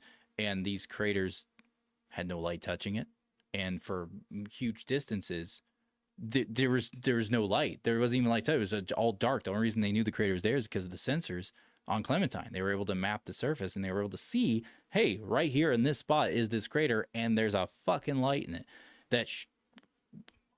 How is it fucking there? Like, what is this? Like, that is, I get why people take that and go, yeah, obviously some more. Yeah, it could be ETs. I have no fucking idea. I mean, I'd be inclined to not rule anything out at this point, because it's like, okay, well, potentially maybe some other intelligent species or some type of technology down there that's something that's producing that light. And to be very objective, even with myself on the conspiracy side of this, you never know. Like, what if there's something naturally element wise that would create a light, maybe create its own light? I mean, look at, there are different types of rocks and stuff when you go in the caves, that all of a sudden you're in the cave. The moment you turn off your light, it's glowing around you within like, I don't know, 10 seconds, 15 seconds. I've been in some caves. I've gone caving before and I've been in there when that happens. And all of a sudden it's just a natural thing that happens with that particular, you know, naturally occurring item, element, you know? So it's like, you can't rule that out because you never know. What if that's there? I've never explored space and the rest of the earth really hasn't either, you know, for the common populace. So it's like, you never know. What if it is? And, you know, you can't rule anything out is all I'm really trying to get at. So this is where things get a little interesting. So I had brought up the lights, but what I failed to mention intentionally was lights moving. Yes, you heard me right.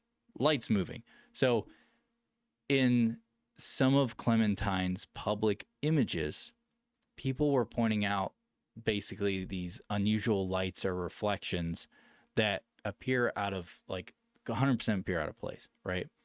But some of these images, supposedly that were released, if you go through them all, it was like, hey, this is from this frame and this moment, this photo that was taken in this, you know, this precise moment here is actually like 2 or 3 frames after this image was taken. So think about it like a movie that's running at like 5 frames per second or something, 5 FPS. Well, you're seeing the moon here, and then all of a sudden it, like, you know, jolted a little bit because obviously you're missing like 4 frames or whatever. So it skips 4 frames of images, you know, and then now you're at this point, and apparently the lights where they were located throughout these images heavily suggest that they're moving. Like, we're talking about moving around. We're not talking about like, oh, you're just seeing like a light streak or like a smudge or like from it rotating this way or whatever and it being in motion. That's why you saw this light now look like this at this angle. No, there was a lot of it and it was quite all over the place. So there is that too. So, like, you know, when I went and looked at the images, and I will say that I don't know how to say that's not somewhat accurate, because just looking at the images and then looking at these lights, you know, these light reflections and where they are in unison to when the photo was taken, the math doesn't math. Yet again, like I said at the beginning of this episode, and I think a couple times going through the first like quarter, the math does not math in this. So it's like, what are we missing here? There's obviously something, you know, we're not being told about, because it's blatantly obvious things are being restricted. So, you know, let's move on from all that stuff. So the far side, so how this connects to the overall mission goals for the ET evidence part, just to close this out, is the fact that the far side and polar regions where many anomalies were found, all of those were key targets of the mission.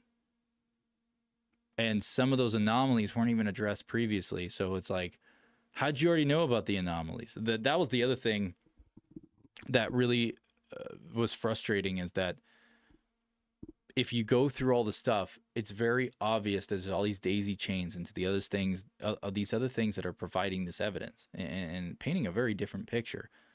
And it's really frustrating because in the official statements, when you go and look stuff up in the public sphere, just what's on the surface, you know, they address these anomalies. Like they knew about a couple of them, you know, or whatever, but they didn't know about these others or whatever.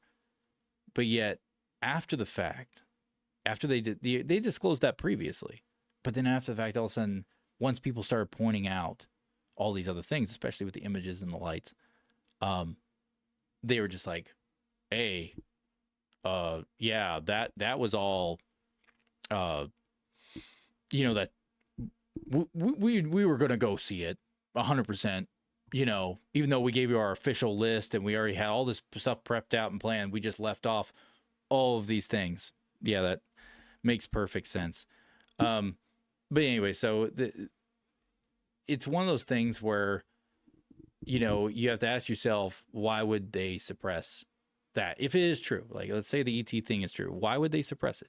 Well, the first, obviously, is just like the last one, global panic, right? And they you know, because I know that's like a whole torn between thing where some people say like, oh, this is why it would, or this is why it wouldn't.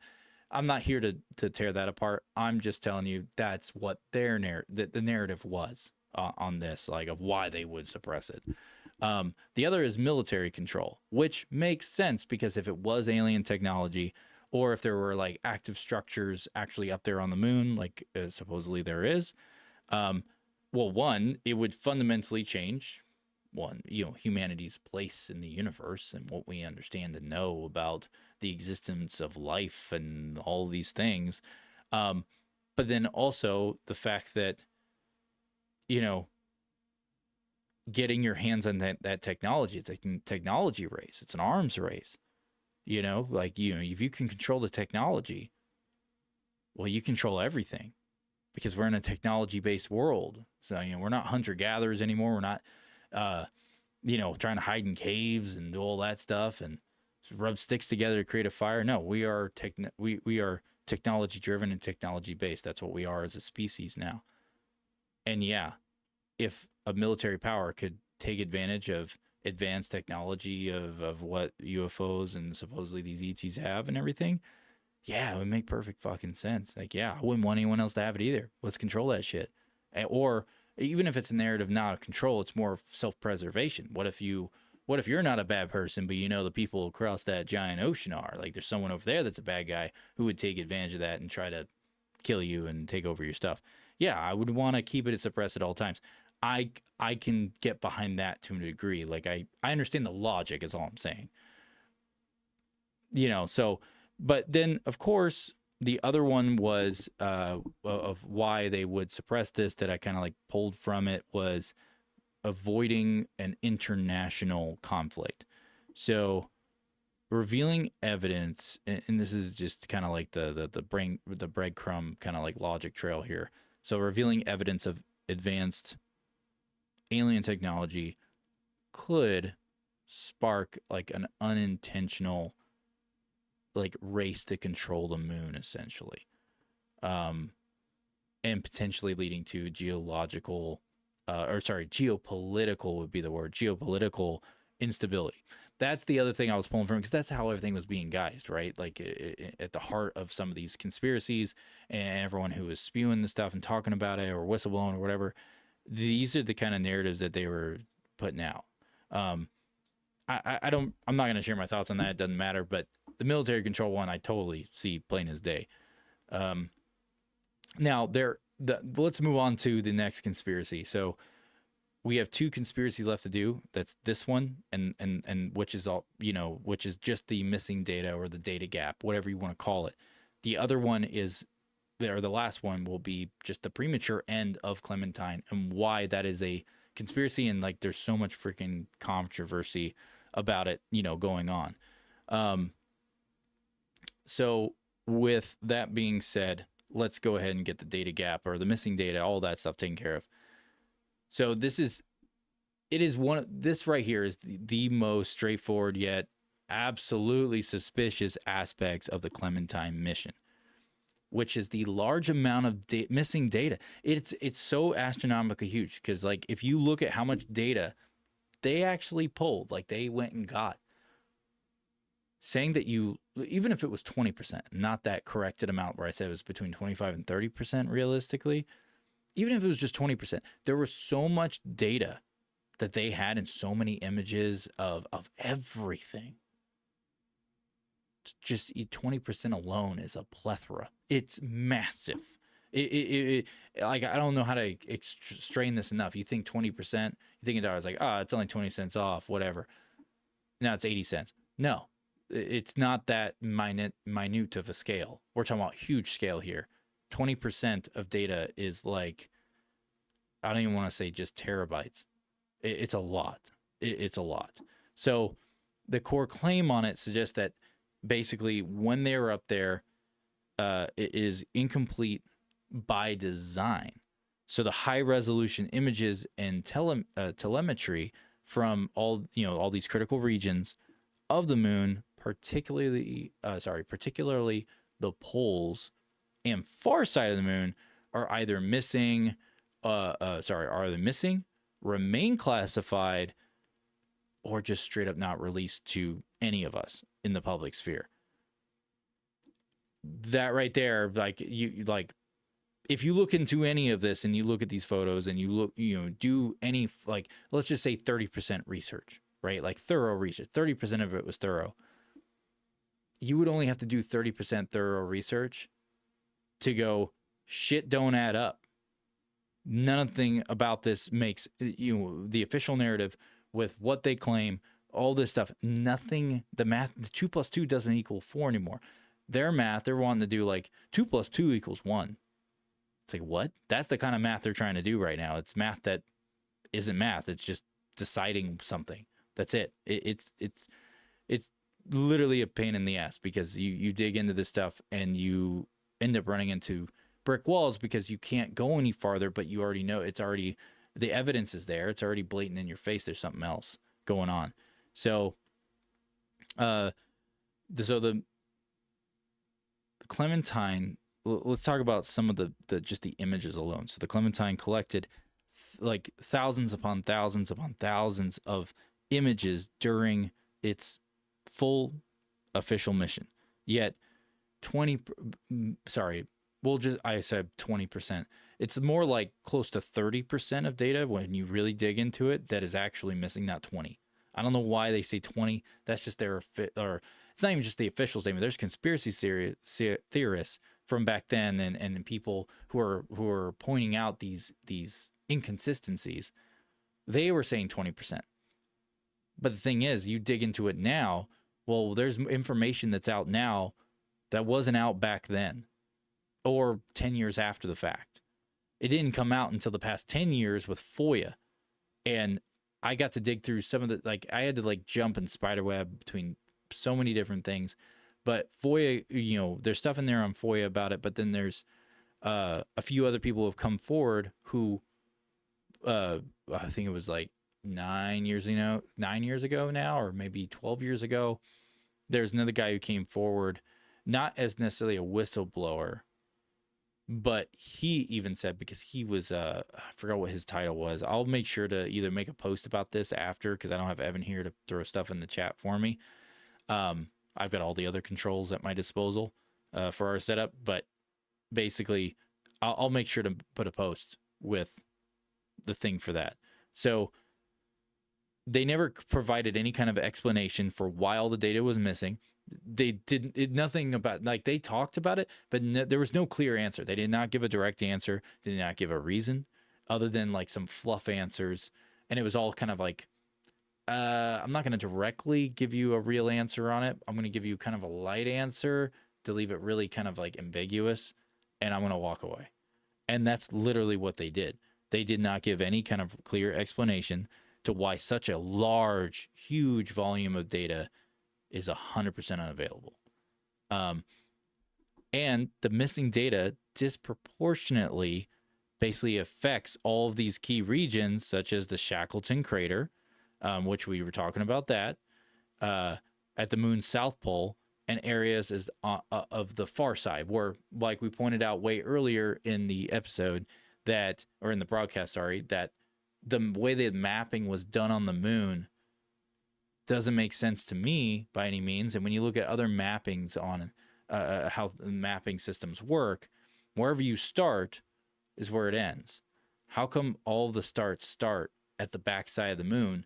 Because apparently where they started was not at the backside, according to the official narrative. They didn't start at the backside. So why is the mapping all starting from the backside?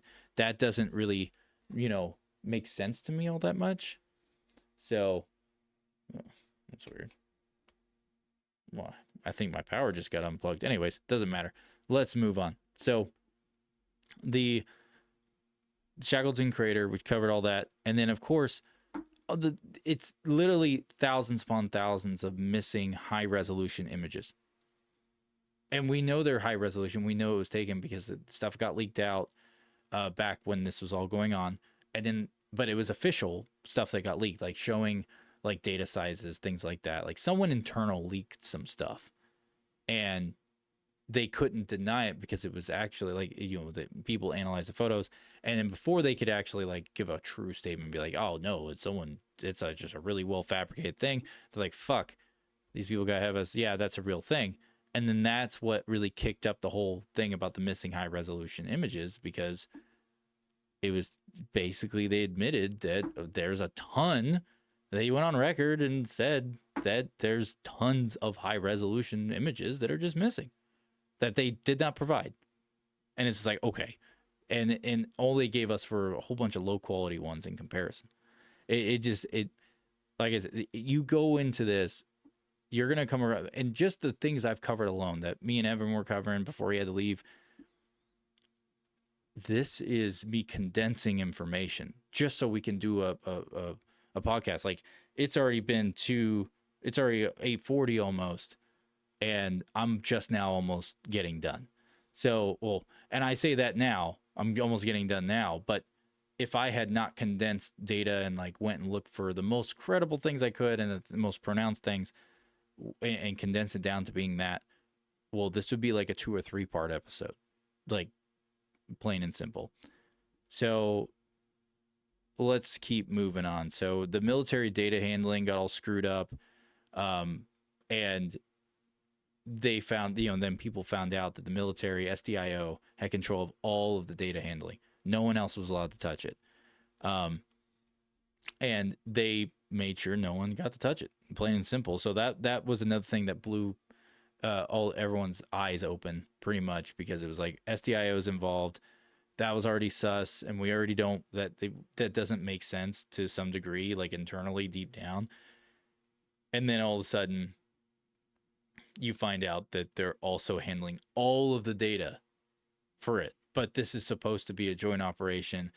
You know, they found out about this stuff happening. You know, they weren't even going to be a part of it from birth. It was going to be something that NASA was just doing. They jumped in during the birth of it. From everything I read, they weren't a part of the original concept. They came in in the beginning still. Like, it was still in the developing stages. They came in. But it really kind of paints the picture that they caught wind that they were going to go up and do this mapping, and they're like, yeah, we got to be there. And I don't know what to think ultimately on this stuff, like of where I really sit in the road, because it's so many unknowns. But it's highly probable that, or sorry, I should say possible. It's highly possible that one of the official narratives of what may have really transpired was they found out that they were going to do this thing and go up there, and they're like, hey, they're going to see shit that we have up there. Like, it's not alien, it's not ET, it's just advanced shit that we got, that we developed over the years from the Nazi scientists that we brought over during World War II. And we were able to keep riding that technological advancement innovation train a little bit longer than other people knew about. And we developed this other stuff, and we did go actually up to the moon already, but we're doing it in the military sector where no one gets to know shit about it because it's, you know, national security type thing. It's very possible. You know, I'm not going to rule it out by any means. It's insanely possible. You know, now the official explanation, just to move on from it, because I've got one last thing to talk about, is the official explanation is that NASA and SDIO, they basically just provided this super vague, very conflicting of explanations for all of the missing data that took place. Now, the common reasons they claim include technical malfunction. So they're saying that data corruption during transmission or storage, that would explain some of the files being missing or bad. Poor image quality. So images deemed unusable due to compression or low resolution might not have been archived. There's a lot of mights. They never give any definitive information whatsoever. It's all a bunch of mics, or it's possible. You know, that's a red flag right there. If the horse's mouth, who's supposed to be saying the reality of the situation, isn't even being finite, you know, about something that they're well versed in, it's their design, it's their thing, it's something they did. They're supposed to be like, know all this stuff. They're traveling. They know how to do calculations in space and do all this crazy math and science that's beyond me and anyone else. But they want to say that it's like, it just got corrupted in a transmission. But yet, when they're you can look into the transmission logs of the Clementine mission. They're public, and if you look into those, you'll see they're pretty much the ones that failed or where there was corruption was very small data size, very small. And if you take the time to go add that up, it's not even a fraction of what's missing.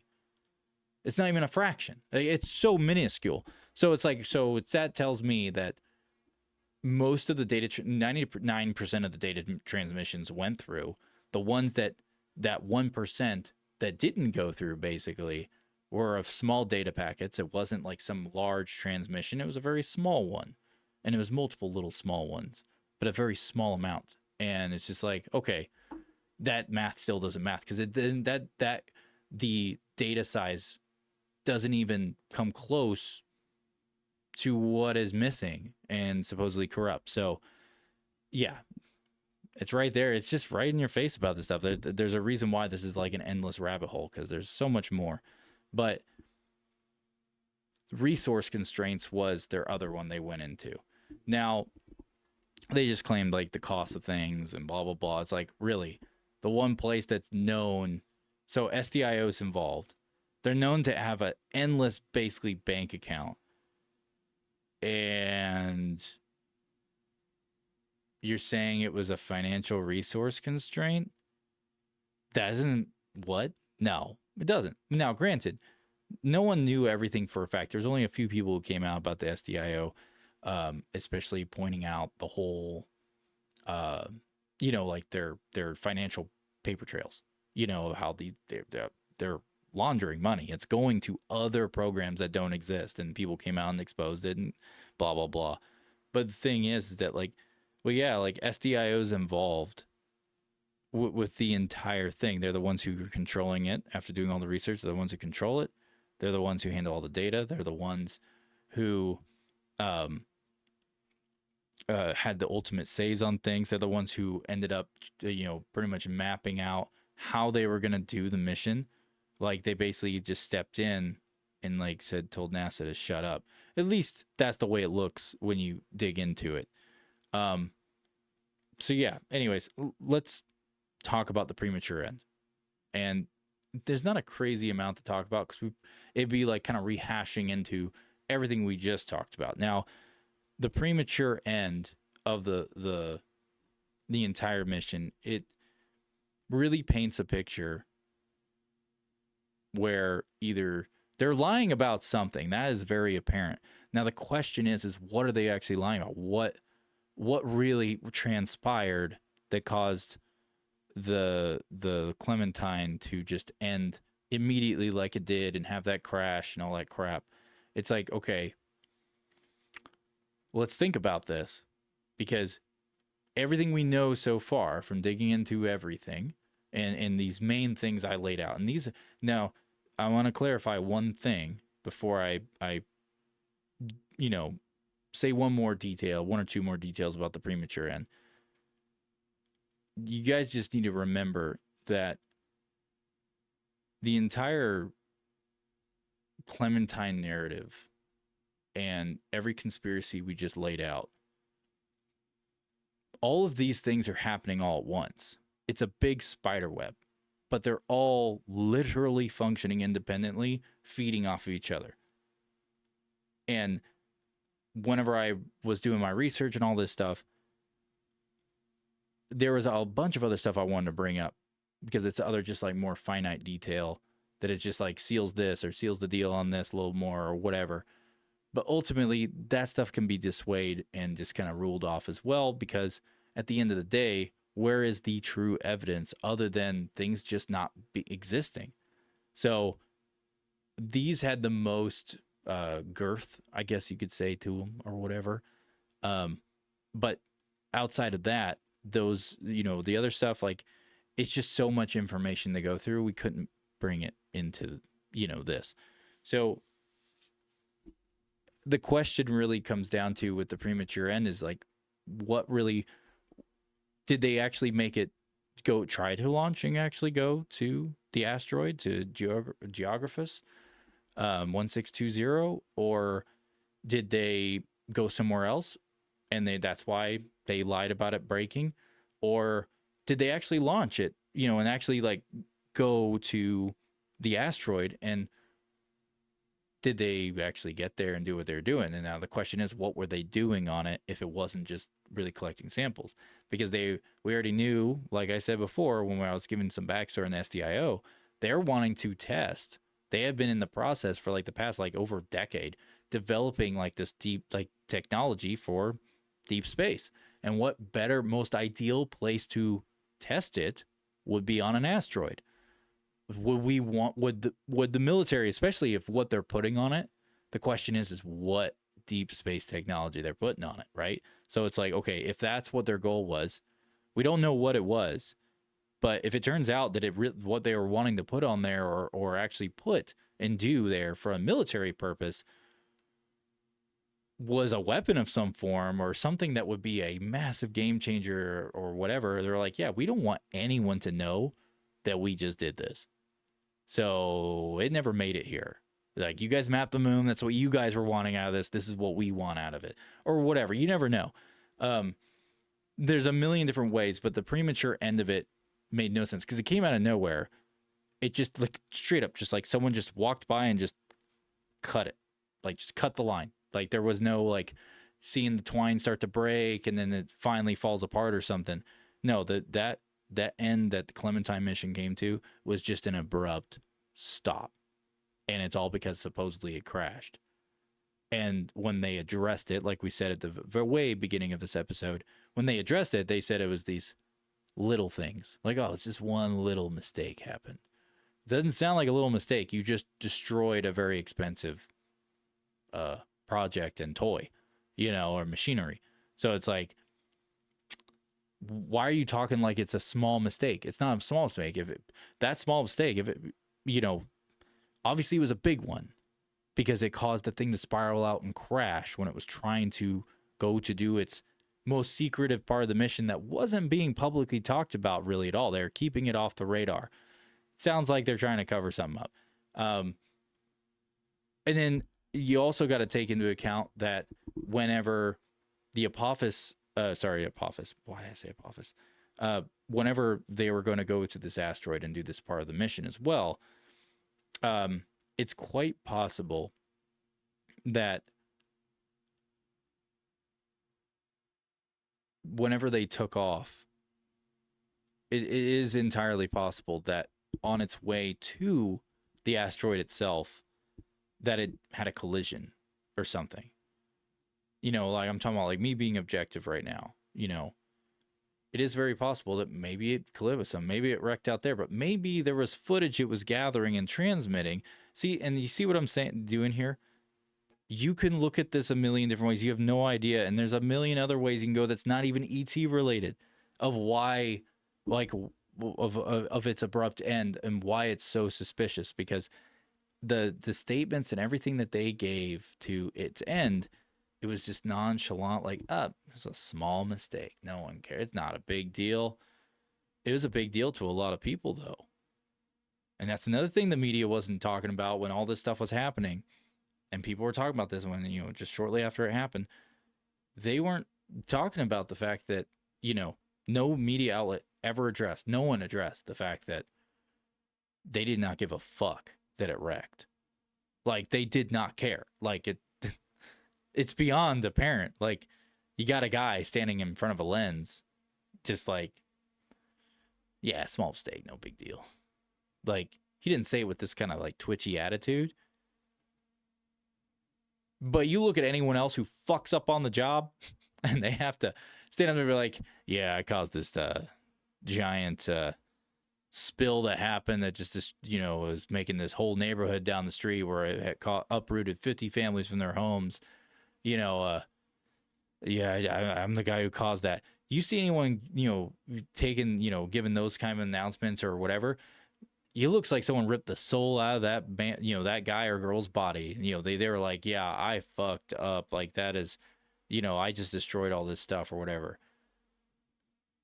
these people are up there just not caring. It's like, yeah, whatever. It's a small mistake. No big deal.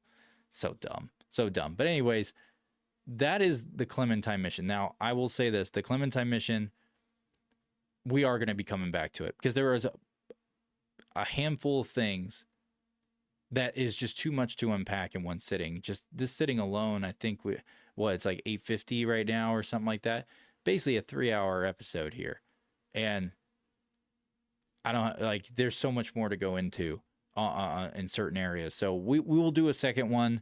We'll make sure to do a recap of Clementine, of what we talked about in this episode, but we will do another part to this and actually like divulge those things in the proper context. But with that being said, huge shout out to Kona for recommending deep diving into this. The Clementine Mission, hands down, is absolutely fascinating. Not just fascinating, but also really captivating. It's something where it's almost like, it kind of felt like when I'm doing the research for this, it kind of felt like a psychological thriller in a way, because around every single, like just reading sentence after sentence, nothing but red flags, nothing but math that doesn't math. Things don't add up. It's beyond apparent. It's in your face. And, the fact that these types of statements can go on when it's beyond apparent and nothing gets done about it. Like, everyone knows. Come on, man. Let's be real here. Like, you look around when people make statements. Even watch any congressional hearing. I'm serious. Go watch like congressional hearings, and you watch other people's faces of people who are just listening. They're not even talking. They're just there in the room. Other bigwig politicians or military, whatever the hearing's about. You watch these motherfuckers sitting there and talk. Like, if you watch the people, their reactions, it says it all. Because you'll see people over there in the corner, are somehow associated to some degree with what they're talking about. And they'll hear the person at the, whoever's giving their testimony who's like fucking lying or some shit. And you can see the person in the back, or the person who is associated, and you already know they're associated with it to some degree. You see their faces and they're just like, what the fuck did this guy just say? Like, bitch, that's not what we do. We don't do shit by the book. What are you talking about? Like, like they know the truth, but they're not the ones up on the stand having the talk. They're just like, I'm so fucking happy I'm not up there. So it's just like, yeah, anyways, I'm going to move on from this, but we will do another episode on the Clementine Mission and get into some of the other avenues that did not have time for today. But I appreciate you suggesting this, Kona. And I hope, you know what, man? If you ever want to be on the podcast, I'll remote you in and we can do a whole episode. You can pick whatever topic you want. I really appreciate the fact that you even suggested it, because it ended up being a fucking awesome topic. And if you guys have made it this long, because I know it's been 3 hours and I'm going to kill this thing, thank you for tuning in. Please follow or whatever. Any support helps. We do this as a hobby. I don't make any money off this shit. So anyways, y'all have a good night and stay uneducated.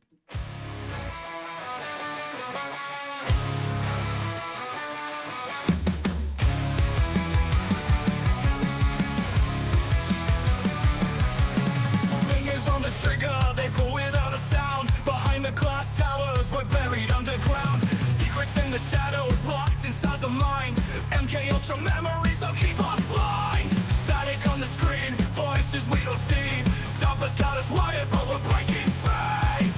They're watching.